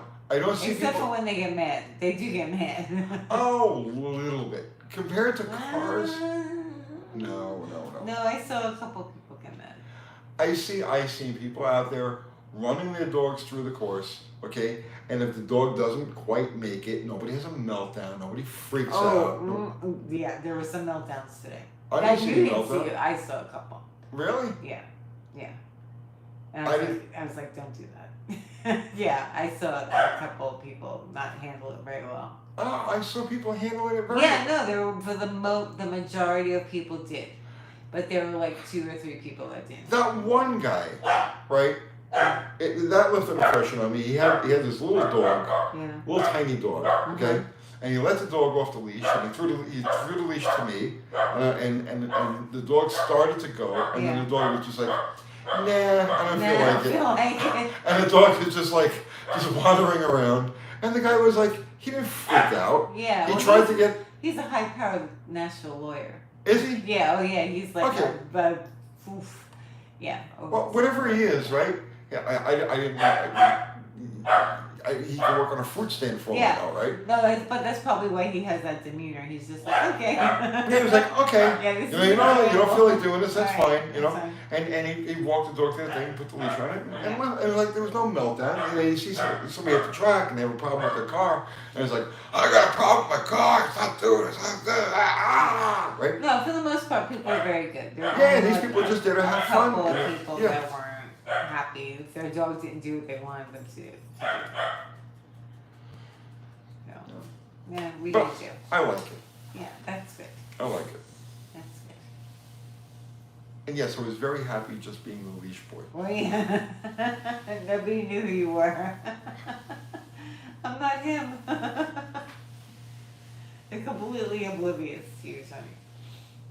They're like, who's this scary guy? Let's see.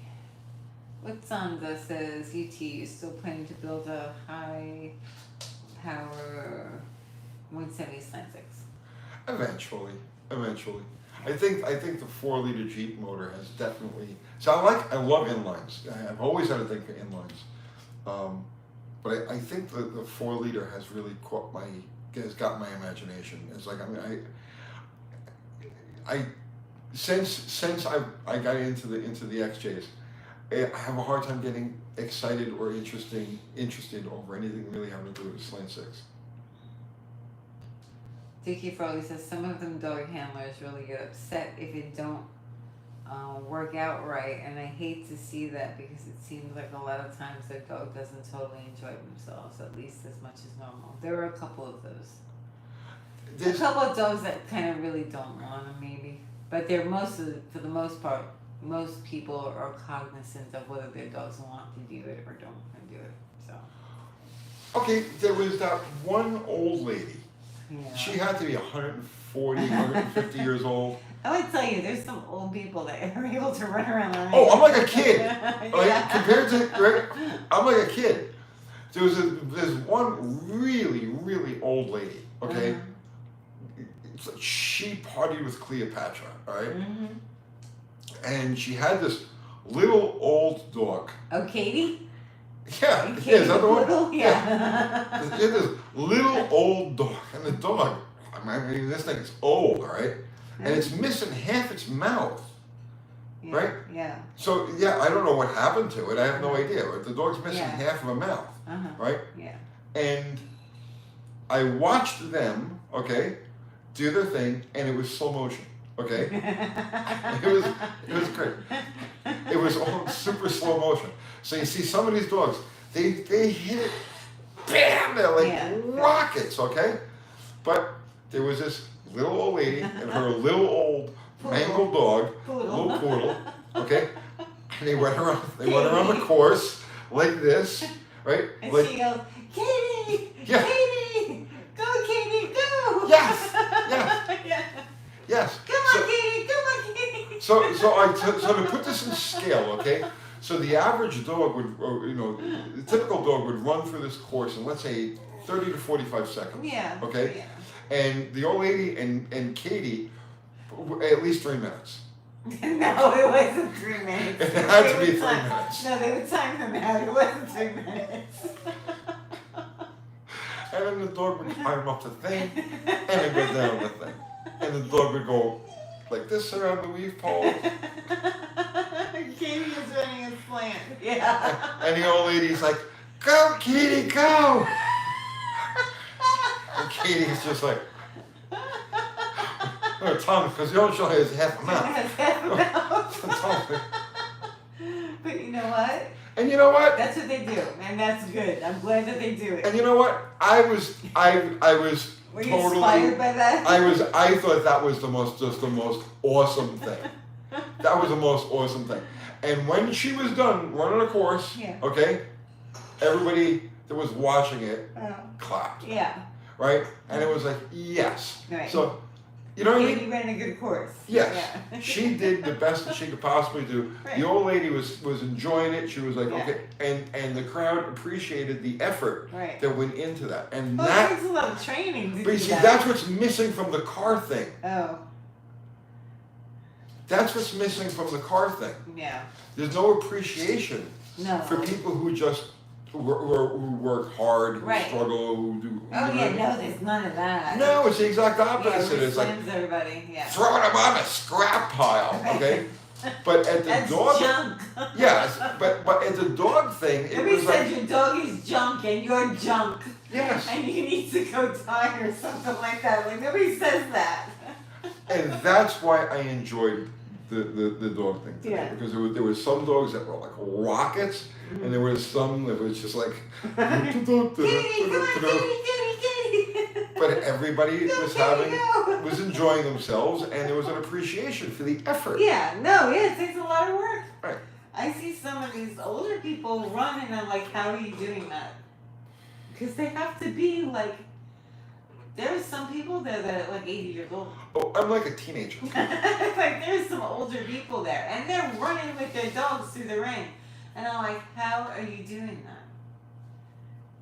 And everybody did it. Everybody got up with their dog and they went in. Yep. So yes, I had a very good time today. I enjoyed it. So that's missing from the car thing. Absolutely, absolutely. Todd Denio says appreciation and respect are missing, right? Yes. There's no appreciation for effort. No appreciation for effort. Well, I think with the agility thing, people know, other competitors know what you have to do to get your dog into Yes. that. And you would think that car people would know the same thing, but it doesn't always happen that way because they can just go buy a car that's already built. Do you know what I mean? Not everybody puts the same amount of effort in their car. But if you want to take your dog to agility, you're not going to have somebody else train it and then you're going to go run it. That doesn't happen. You have to train your dog and put all that work into it. Right. Well, So that's different. the thing is, especially when you talk about, what's this on your head? What is it? I don't know. So, especially when you talk about agility, right? Mm-hmm. I mean, you can literally go to the pound and adopt a dog and train it to do agility, and there's a good chance the dog is going to do just fine with it. So you can go to some like scientist who's going to breed you the perfect agility dog, or you can go to the pound and get a dog, and you got a pretty fair shot If it's with a border collie. special border collie. Yeah, if it's a border collie. Where with cars, it's like you buy your performance. Right. You buy the wins. You know, that was the thing that turned me off from professional racing. Mm-hmm. Because when I started down that road with the funny cars and all, Mm-hmm. there was you still stood a chance as a little guy working like Lagana, right? Or as a little guy, you still stood a chance. Yes, the Predomes and the Bernsteins and everyone else were going to get to the finish line first more often than not. But you still stood a chance. You could still qualify. You still had a chance. And then it like around 1990, it just became a total money thing. Like it was money was the only determining factor. And at that point, that's like when I really started to lose interest. Well, it's not really like that. Like, money isn't going to buy you a well-trained, No, money, money isn't going to buy you a No. well-trained dog. no. Or a relationship with your dog. Right. Or a team. Like, you have to build a, It's a team, exactly. yeah, you have to Exactly. create a team. I don't know. It's just different. Also, it says, I missed tonight. Here now, just in time to say hi. Thank you and goodbye. Hello and goodbye. Hello? Goodbye. Let's see. Maggie hiding under the desk, is she? Yep. Probably. How do you see that? Because it's not on my screen. Uncle Tony merch, we will put up the link. Thank you, Fubar. Thank you. So if you guys want hats or shirts or I don't know, well, do we have other things? Hats and shirts. No, Hats and okay. shirts. Yeah. I think it's stickers. Stickers. Yeah, stickers. Right? Thank you, Fubar. Always looking out for us. 318 Magnum says, I wish there were car clubs that were like that. There used to be, but not anymore. Everything is, it's a bad culture. It's a bad culture. No, I think it's not a bad culture. It's not a bad culture. There are aspects of it that are bad. What? Part of that video. What? Okay, just Do you need to write it down? no. This is in my head. Okay, You gonna remember? I'll remember. Because you're not answering this question. What question? what he said. Well, who said? Alright, forget it, it's gone now. Don't worry about it. I just read someone's comment and then you went off on a mental tangent and you didn't say anything. Alright, everybody. Sorry, everyone. Raymond says, my poodle buddy is chillaxing on the couch beside me. You should do agility with your poodle. Winnie needs a new agility film. Yeah. With sheep. It's too hot to herd sheep right now. Not doing it. Can money buy you a Tony? No. No. And people have tried. Yeah. Benjamin C. What's up? I can honestly say I don't have a price. 318 Magnum says, I want to start a 4-door club with option to do a 2-door conversion. I think 2-door conversions are fine when it fits. Like we did the two-door conversion on Sledgehammer because it's the style of the car. Like you know what I mean? It's just that it just wouldn't have been right with a four-door. But I don't even know what I was gonna say. Are you tired, Tony? Yes, I am actually. Let's see. Michael Dama says you going to Carlisle this year. No. No. 72Z28 says my daughter is 17 Thursday. She doesn't know what she wants. Is it a trick? Huh? What do you mean? She doesn't know what she wants for her birthday? Is it a trick? Oh, 17. I don't know. You think it's a trick? She wants a car, obviously. She wants a car in cash. Right. I mean, Duh. yeah. How can that be a 17-year-old girl, what else could she possibly want? A car and cash. Get on that. Nobody bought me a car. No. No. Anybody buy you a car? No. No. This generation is a lot of stuff. Not for long. Not for long, he says. The parents were all broke. But you know what? Broke compared to what? Like, I mean, when we were growing up, were our parents broke comparatively? And we didn't get all this stuff. We ate at home all the time. Our parents didn't carry the debt load. Right. That it was today's much parents different do. though. Right. Back then, I mean, you had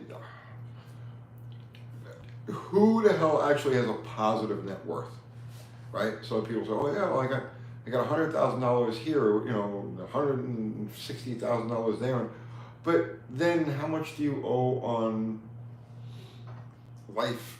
A positive net worth. So when we were kids, it was normal for parents to have a positive net worth. Who the hell has a positive net worth these days? But that's what you're supposed to have. Of course, you're supposed to have a positive net worth, but nobody's got a positive net That's worth. not normal. And they're paying interest on whatever that lack of net worth is. How does this become normal? That's what I want to know. That's not normal. I know it's not normal. People don't realize that that's not normal. That you're not supposed to owe people money all the time. You're not supposed to owe money to anybody. Right, I said you're not supposed to owe money to people. The borrower is slave to the lender. Yeah, something like that. Right, yeah, I don't know. Pretty sure all of the major religions have, most of the major religions have prohibitions against usury. Probably. People don't live within their means, right? Chris Freemaster, exactly. Yes. I don't know why. That's such a hard concept. People was like, what would they do? Would they crumble if they had to live within their means? Like, there were times when you and I had to eat, like, spaghetti every day of the week because we had to live within our means. Below our means. Right, below because our means. even when we were scraping the bottom, we saved money. We still saved money. Yeah. Come hell or high water, we were saving money. Come hell or high water, we saved money. So exactly right. If it meant we had to skip a meal, if it meant that we had to eat, pasta, it didn't make any difference. We saved money, right? So do you remember that, those days? Yeah. Yeah. No matter what, we had to put a certain amount away every day, whether we had it or we didn't have it. We had to go find it. This was almost 40 years ago. We were kids, right? And we hit broke a couple of times. Like, so broke, we talked about this, right? I had a, so here's where we hit bottom, right? I was about 20 years old, okay? So I had a 70 Challenger. It was a 340 car? I don't remember. It was a 70 Challenger. I think it was a 318. Whatever it was, doesn't make any difference. And we scraped together the last of our money, right? Obviously bought cigarettes, and then the last of our money was just like $1 or $1.50, whatever it was. And we were gonna run over to the supermarket and buy a bag of rice and some bouillon cubes because we could make soup. So we could make soup. Rice soup. Right?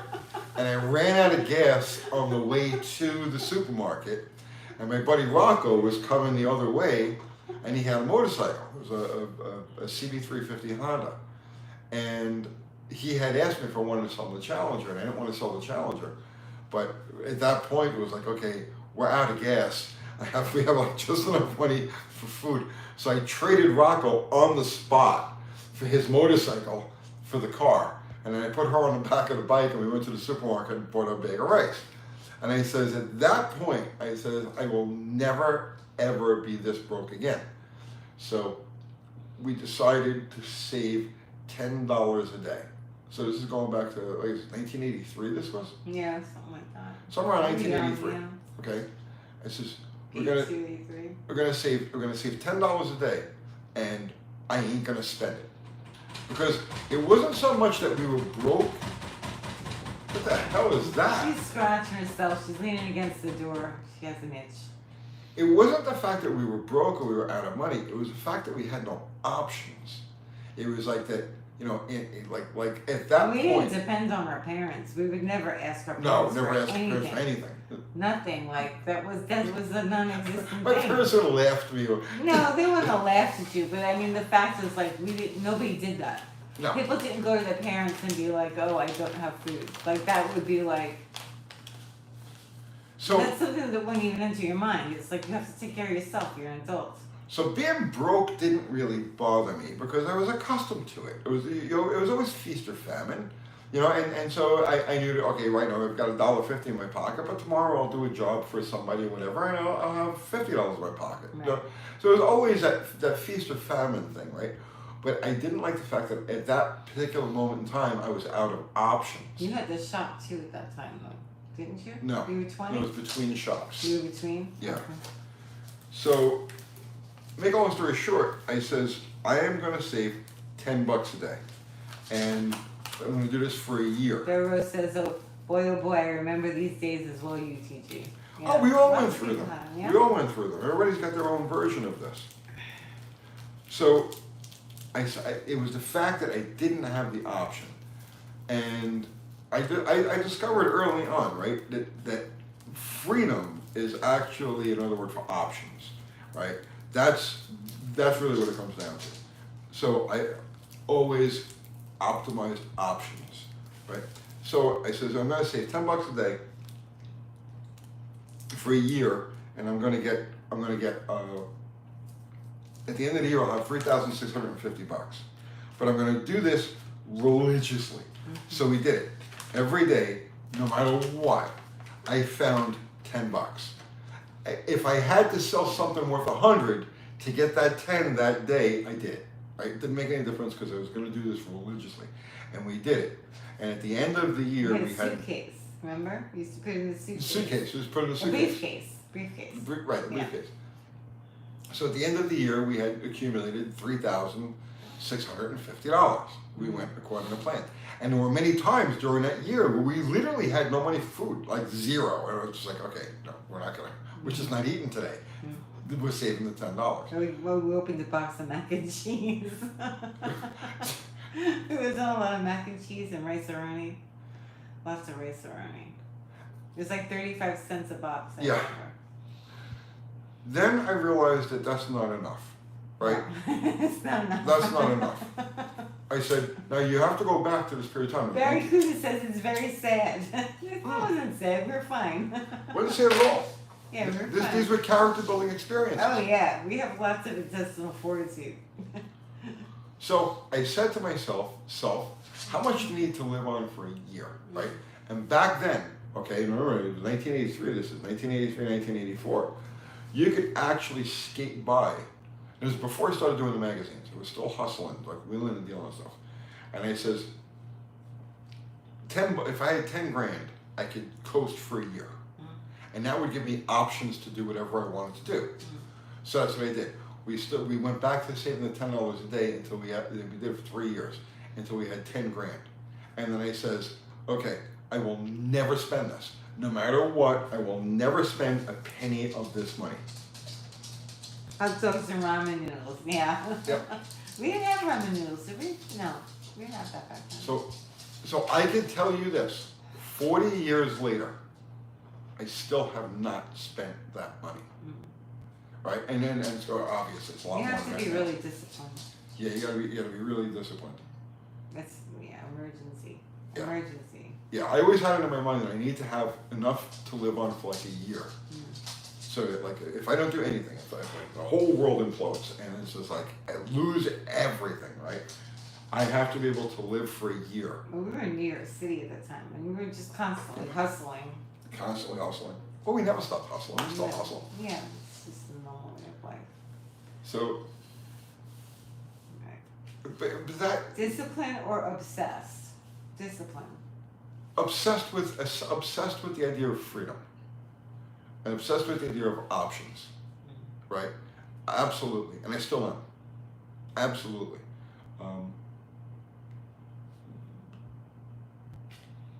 I can explain it to you. It's the cornerstone of my And we existence. started talking about living within your means or beneath your means. We Way beneath your means. we've always lived way beneath our means. Because I think we started out that way. Like Yeah. we had to live like really close to the bone. Because we were kids and we were on our own. I was 17 and you were 20. And we were basically on our own. 16. You were 16. Well, I was 16 when I met you. You were 15 when I met. 15, yeah, but we were young. And it was like, okay, sink or swim. Okay, we can swim. Let's go. Right, Maggie? Yeah. But you see, the key thing to understanding here now, right? Okay, so Mexican Spec says, my question is, what good does that money do if you never touch it? Dude, I'm sitting here literally right now, okay? Now keep in mind that money I got into all different things, right? And it's all, what's been accumulated between then and now has never been spent and never will be spent. What good is it? Where am I right now? It gives you the freedom to take opportunities that Exactly. you wouldn't take otherwise. Exactly. It Exactly. gives you the freedom to explore different possibilities and different work circumstances that you wouldn't look at if you didn't have that as a backup. That's right. It allows you the freedom to go into a different business or a different endeavor or try something and say, you know what, if this doesn't work, fine, it's no big deal, I'm not out anything. Her and I have been into so many businesses over the course of, because I get an itch and I want to do something, I want to try something. And the fact that I can live for a year or 2 or 3 or however many years without having to work, without having to worry or depend on anybody, you say, well, sure, let's try this business. It didn't work. I don't like that. I thought it would be cool. It's not cool. You could try all of these different things, including YouTube. We never would have started doing YouTube. No. We never would have done the podcast. We never would have started doing YouTube if I wasn't like, well, hell, I don't care if it doesn't work. No big deal. Right. Start over. Right.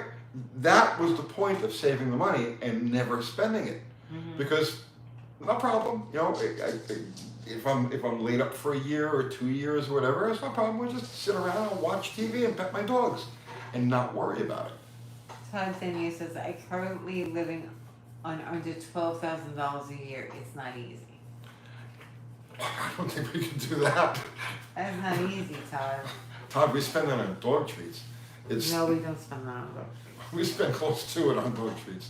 That's tough. That's really very tough. hard. But if you could do it, if you're doing it to work towards a goal, man, more power to you. Joe K says, put the money to work for you. It will still be your money. I put the money to work for me, and I put it in ways that are completely outside the system, completely unorthodox, in very physical, tangible ways, so that there's literally no way to ever lose it. Thunderbird says, having an emergency fund is muy importante. Most people don't even have any savings. I can't stress it. No, I never did it with saved money, right? I consider it to be like sacred money, right? I would never risk it in any way that it could be lost. So no markets, no, just no way. If I can't put my hand on it like that, it doesn't exist. So Olive says, I doubt anyone could find solo housing on $12,000 a year in any part of the country at this point. That's not true.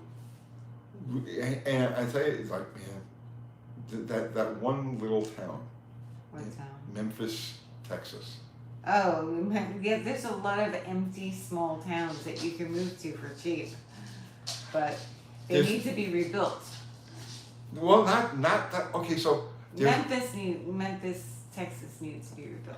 no, not there was some places it did. Memphis, Texas was beautiful.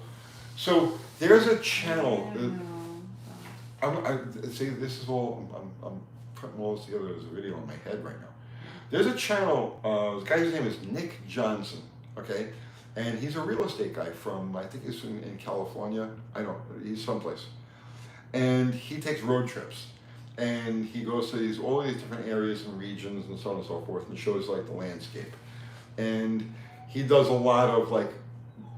He's showing like the dark side of a lot of stuff where like things are just like blown out and decimated. Bad neighborhoods, yeah, Bad towns neighborhoods. that people have left. But he did this one thing. He made a trip through the Texas Panhandle, and it was all these little towns and cities around Amarillo, or in the region around Amarillo, and some of them. This one that he visited, it was called Memphis, Texas, okay, and he talked to the mayor of the town, and the mayor of the town was a guy who had come from California. He was like, he had enough of California, and he was just going to go someplace. So he went to Memphis, Texas, and this is a beautiful little city. Like you could see it back in the days when the oil and all of the industries that were going on there. This was like a really nice place to live. And it's just essentially abandoned, and the main street. All the stores are there, they look nice, there's no graffiti, there's no garbage, there's no nothing. The windows aren't broken out or anything, it's just empty. And this guy, the mayor, moved there from California, and he started a radio station because he wanted to have a radio station. And the town originally had like, let's say, I'm just pulling a number out of my ass, it had like 20,000 people in it originally, and now it's got like 2,000 people in it. And it was beautiful. It was beautiful. It was like, if I was younger, right? Like I'm 62 now, right? But if I was like in my 20s or my 30s, I would run out there in a heartbeat. You buy a house, it's going to cost you $10,000 or $20,000. They're empty. You know what I mean? No, they need work, though. They need work. So it needs a little work. If you're a young guy, what's the big deal? You do some shit. Yeah, that costs money. That costs money too. But That adds up. compared to what it is to buy a new house. It depends on you know what houses are built of right now aren't even, the materials aren't even that costly. It's the property and where you're buying it. That's what's costly. Which is the biggest perversion of the modern era. So Raymond says, what do you say to those younger folks, Tony? I've heard today's kids cannot find opportunities. There's always opportunities, but you have to go. They're not the ones that they expect. That's the problem. They Yeah, have that's certain the thing. ideas in their head that they think that are going to be opportunities that should come their way, but they really don't exist. I think that's the issue. You have to be creative. Yeah, you've got to make stuff. You've got to be You have creative. to make your own opportunity, Yep. which is hard. And you have to stay within the realm of things that you enjoy doing, because there's a struggle. Anytime you start a career, you're always going to struggle, right? So for me, the struggle was easy because I loved cars and I loved working on cars. So anything to be in the world of cars, including when I started doing the magazines, which I never would have even attempted if we didn't have a lot of money saved.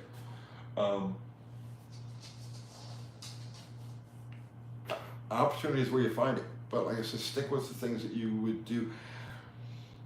If I had to give like a 17-year-old kid advice, right, I would tell him, so this is the perspective of a 62-year-old, right? There is nothing, and I mean nothing, on earth that I would do for money that I wouldn't do for fun, right? So if I wasn't getting paid to do YouTube, I would still want to do this because there is fun involved in this and experiences that you wouldn't have otherwise, right? I would never do anything for money that I wouldn't do for free. And I think that if you start off early in your life as a teenager and you develop that mindset that I'm not going to do anything for money that I wouldn't just do because somebody asked me to, or because I felt like it, or because it was a cool thing to do. If you can develop that mindset and stick with it, because it's really hard, you will have a successful life. You will enjoy your life. Pharaoh says, my house isn't much, but following pretty much what UTG is saying, I made my goal of never paying rent again and paid it off a couple of years ago. It works, and it's totally liberating if you can do it. Absolutely. Everybody can do it. Not everybody wants to do it. Not everybody has that the fortitude to do it, because it is difficult, especially when you're young and you're seeing your peers doing things like, you know, buying this and stepping up and that and upgrading this and their cars and furniture and blah blah blah blah, and you say, no, I'm not gonna keep up with the Joneses here. I'm gonna stick to my, stick to the program. That was hard, like, because sometimes, like, we went without certain things. Yes. Like, a lot of times we went without certain things, and it was like, okay, that's fine. But yeah, if I had to give one bit of advice to a young kid getting started in life, right? It's don't ever do things for money. Do them because they're fun. Do them because you want to do them. Do them because you're interested. Because it's a unique skill that you have that you enjoy. Whatever it happens to be, and just stick to that, and you will be successful. There's no question about it. I think too, like, don't have expectations of having to have your opportunities come from other people. You know, like, a lot of times kids will depend on, like, oh, there's this over there, or there's this company here, or this person over here will give me opportunities. Like, don't expect it from anyone, you know. No. You have to make it You gotta cut yourself. your own. You gotta cut your own path through the woods. Yeah. Which I think that a lot of kids really aren't taught to do. They're They're really not. taught to depend on everyone around. Right, it's the exact opposite of how the older generations, pre-boomer. Pre-boomer. Pre-boomer. Yeah. Oh yeah, you're kicked out of the house. Go make a living. Yep. Go make a living and then bring home some bring some money to your family. If you hit your teenage years and you're not producing, Right. No, seriously. Yeah, it's true. That's the way it's always been. For all of human history, okay? You hit your teenage years, you're 13, 14, 15 years old. If you're not out there learning a trade or doing something productive, right? You're what was the word they used to call? What? There was a word for that. I don't remember what the word was. But yeah, we've completely. Oh, you were unproductive? Yeah. There actually is a few of them, and I can't think of. What, like a deadbeat? No, deadbeat's somebody who doesn't. Yeah, somebody who doesn't pay take their the bills. I don't know. obligations. I don't know what the word is that you're looking for. Yeah, it doesn't. Ne'er-do-well? I don't know. No, I'm that's trying to think of old-fashioned things that people used to call others.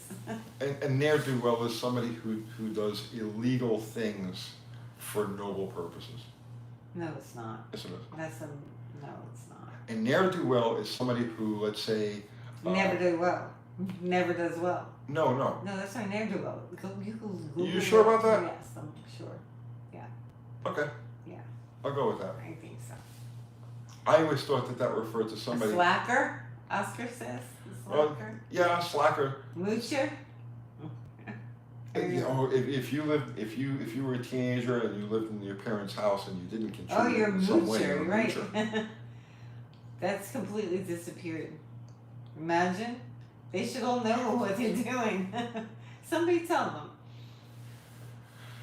They're sponging off of everybody around them. Yeah, it's bad.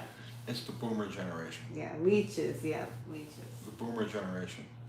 But it's there's a lot to this. It's so strange how that's all become normal. It's normal, we'll just get it from our parents or we'll get it from this person or that person. That's not freaking normal. It's normal to want to, like, leave your parents' house and, like, explore and, like, create your own life. Like, that's exciting. That's normal. Both of my two of my great grandmothers were married at 13 Yeah. and having kids. Right. Yeah. No, I I'm not 13's a little saying, young. I'm not saying, oh, go find a 13-year-old. No, What yeah, I'm saying is it no. was Yeah, don't do normal that. back in the day Right. that at that age you were considered to be an adult. You have to raise a family now. You have to do what you have to do. And they had like 10 kids each or 20 kids each, whatever. They just kept spitting them out. Both of your great grandmothers had, one had 11 and the other one had 10. Yeah, one had 11, one had 10. They were both married at 13. Were they both married at 13? Yes. Are you sure? 13? Yep. 13. That seems a bit young. It does seem young. How was that not illegal in New York? I don't. You see, you didn't have laws the way you have laws I'm sure today, they did. really. What No, would it's they do, different. like the early 1900s? Early 1900s.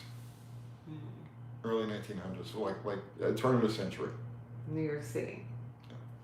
Well, they all came off the boat, didn't they? Yeah. For the most part. Being poor has been hard work for a very long time. Yeah. It is.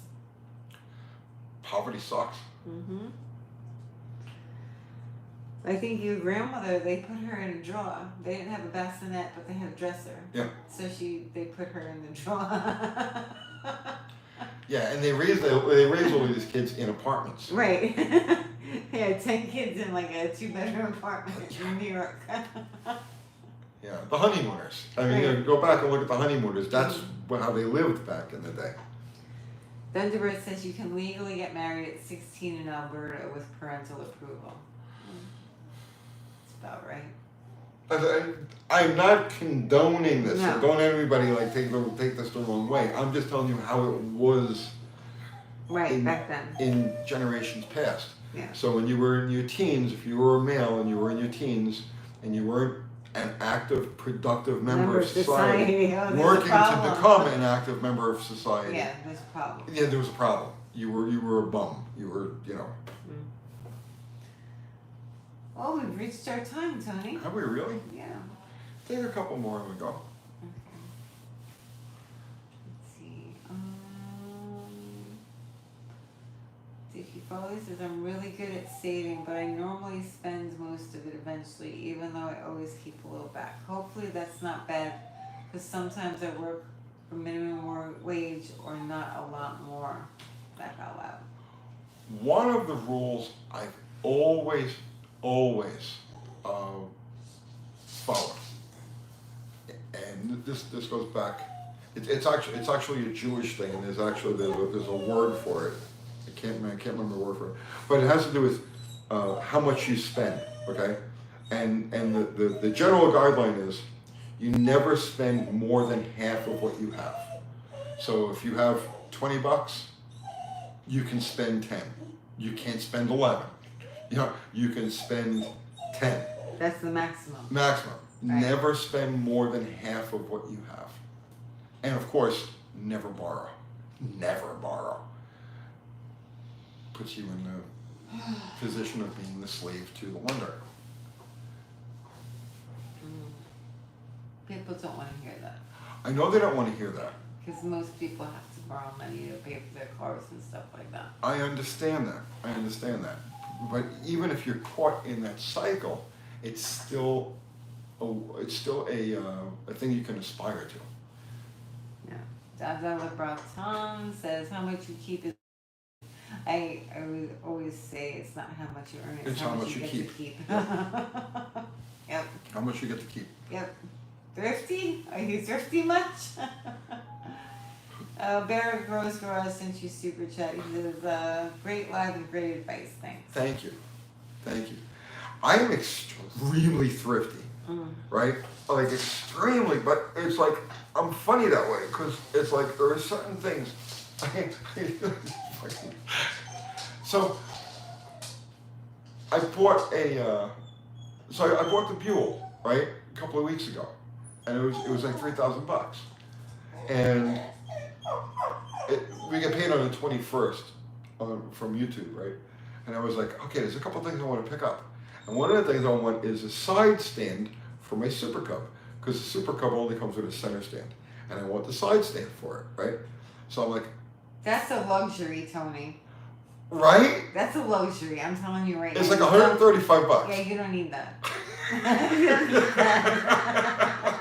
I'm just as bad as you are. You don't need the side stand.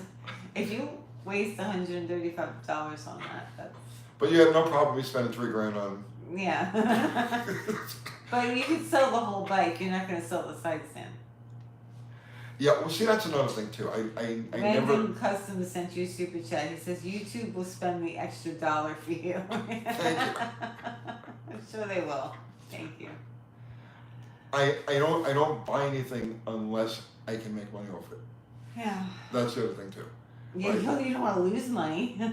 I bought one new vehicle in my life, the Mm. Mustang. Yeah, but Right. you didn't lose money with that. No, I made money with Yeah. it. We made a living with it. Yeah. But when I stopped doing the magazines, I got rid of the car because I was not going to make payments on the car when it's not returning money through magazine stories. I wasn't going to support it, So it's like that was the one time I broke my rule of. So I will not buy something that devalues, Yeah. right? Other than food. Yeah. It's Well, like- you have to have food. Zero says I live off cash. If I ain't got it, I can't have it. Yep. Yep, And that's how we grew up. that's We called don't have freedom. it, you're not buying it. It's pretty simple. What do you think, Maggie? This isn't rocket science. This is. No, it's just old school stuff. I mean, I'm not saying anything that's even remotely controversial from an old school standpoint. Dada says I got girls and try and teach them that keep saying the older is doing well, the younger still asks for her money, even if she doesn't know what she needs. Yeah. Well, they ain't teaching them in school. That's No. for sure. They teach They you try to and be, give them early credit cards, like when they're like 16. They're like, "Oh, you need credit. Go get this." they Go use your teach credit card. you to be dependent. It's that simple. And yeah, you go back to like the 1980s. The 1980s was a terrible period of time. Okay, it was great in some respects, but it was really bad in other respects. Because the 1980s, due to Reaganomics, and I use that term like really loosely, not Reaganomics. It was the fact that Reagan handed the running of the country over to Paul Volcker and said, at the Fed, and said, here, you make the rules, okay? And it's been that way ever since, right? So at that point, we transitioned to being a consumer society. And I will never forget how vile that sounded to me back when I was a young guy. It was in my 20s, I guess I was in my 20s at that period of time. And I will never forget how vile the concept of being a consumer society. Because we were Americans. We're Americans. We don't consume shit. We make shit. stuff, yeah. Right? We make things and then we go to your country, we blow it all up and then we make all the stuff for you. That's what we do. We're Americans. We make, we build, right? We conquer, right? We're Americans. And then immediately after that, we became a consumer society. And like, do you remember September 11th? Oh, yeah, probably. Yeah. Yes, I do. Do you remember when that ass clown that we used to call the president got up there and he was like, Go, yeah. go, Yeah. right? Like, Yeah. okay, maybe you guys, some of you, I'm sure are too young to remember this specifically, okay? But immediately after September 11th, like for 3 days or so, 3 or 4 days, nothing. Like the world just stopped. Okay, the world just stopped. So the president gets on, makes a speech, right, and says, go out and buy things, go spend things. I'm getting mad. What's that? I'm getting mad just sitting here. You get I don't mad. want to think about it. I'm getting mad. Whenever I think about that, I don't remember how he phrased it, okay? Yeah. But he was like, if you don't go out and buy things, the tourists win. What? What? Well, no, motherfucker, you're the terrorist, aren't you? All right. I think you should probably end it here. Yeah, for the problem. Oscar says, I remember. That was the ultimate face palm moment. I was just like, Don't be scared by stuff. whatever it was, however he phrased it, however he phrased it, and it was like, we are doomed, we are doomed, we are doomed, and here we are, and things are just coming unglued, and I love it. I'm having fun with this. Service-based economy. Yeah. Yeah, you know, consumer and service based. Yeah, you wash my windows, Right. and guess what? I'll pay you. You pay me, and you wash my windows. Right. Right. This is how we keep going. Yes. Let's wash each other's windows. We'll be a service-based economy.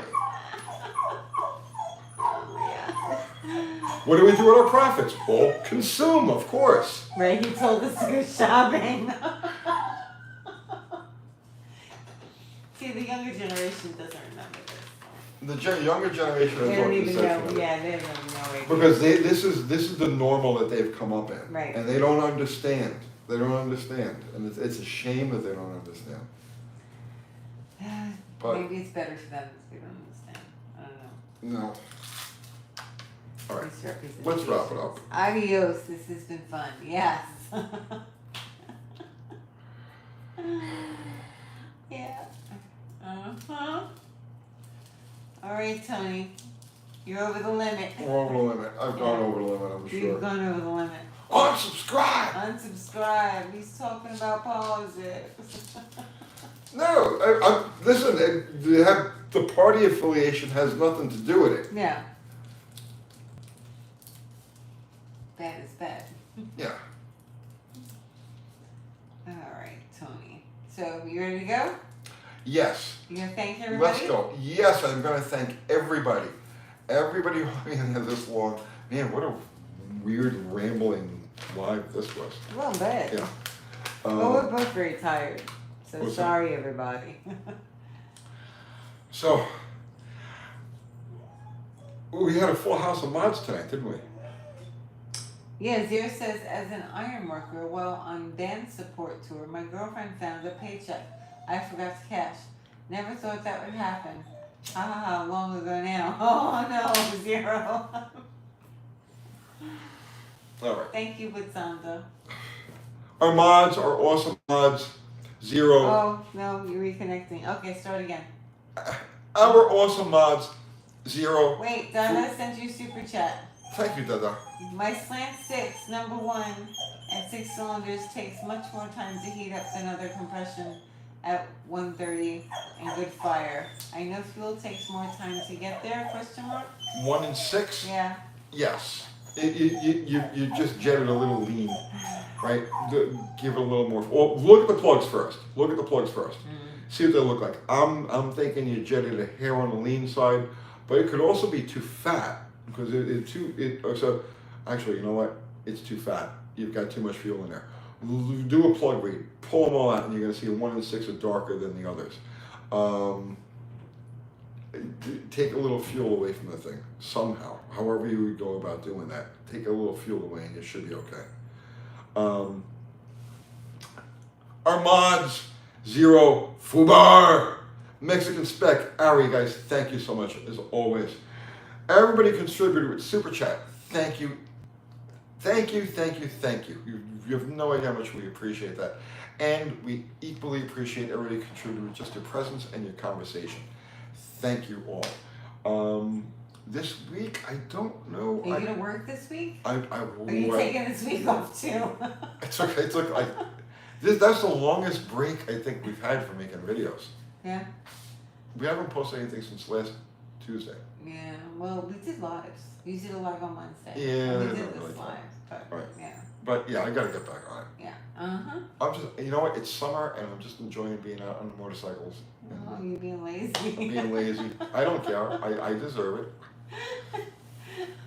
You're okay. I'm brainstorming. Yeah, I know you are. I know. This So week, you need to ride the bike so you can think of content. that's it. And That's it. 2K says ran out of content. Laugh out loud. Oh, I ran out eons ago. I've just been faking it ever since. Uh-huh. You go to Wikipedia. I go to Wikipedia, exactly. Yeah. So what did everybody think of that long video that you did? Did you look at the comments? The 45 Yes, everybody minutes? thought it was a good video. Yeah. Yes.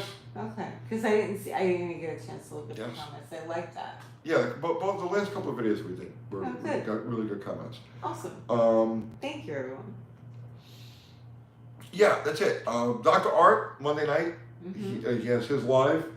And of course, he's with me on Wednesday nights, our Tech Talk. And I can't really think of anything else. No.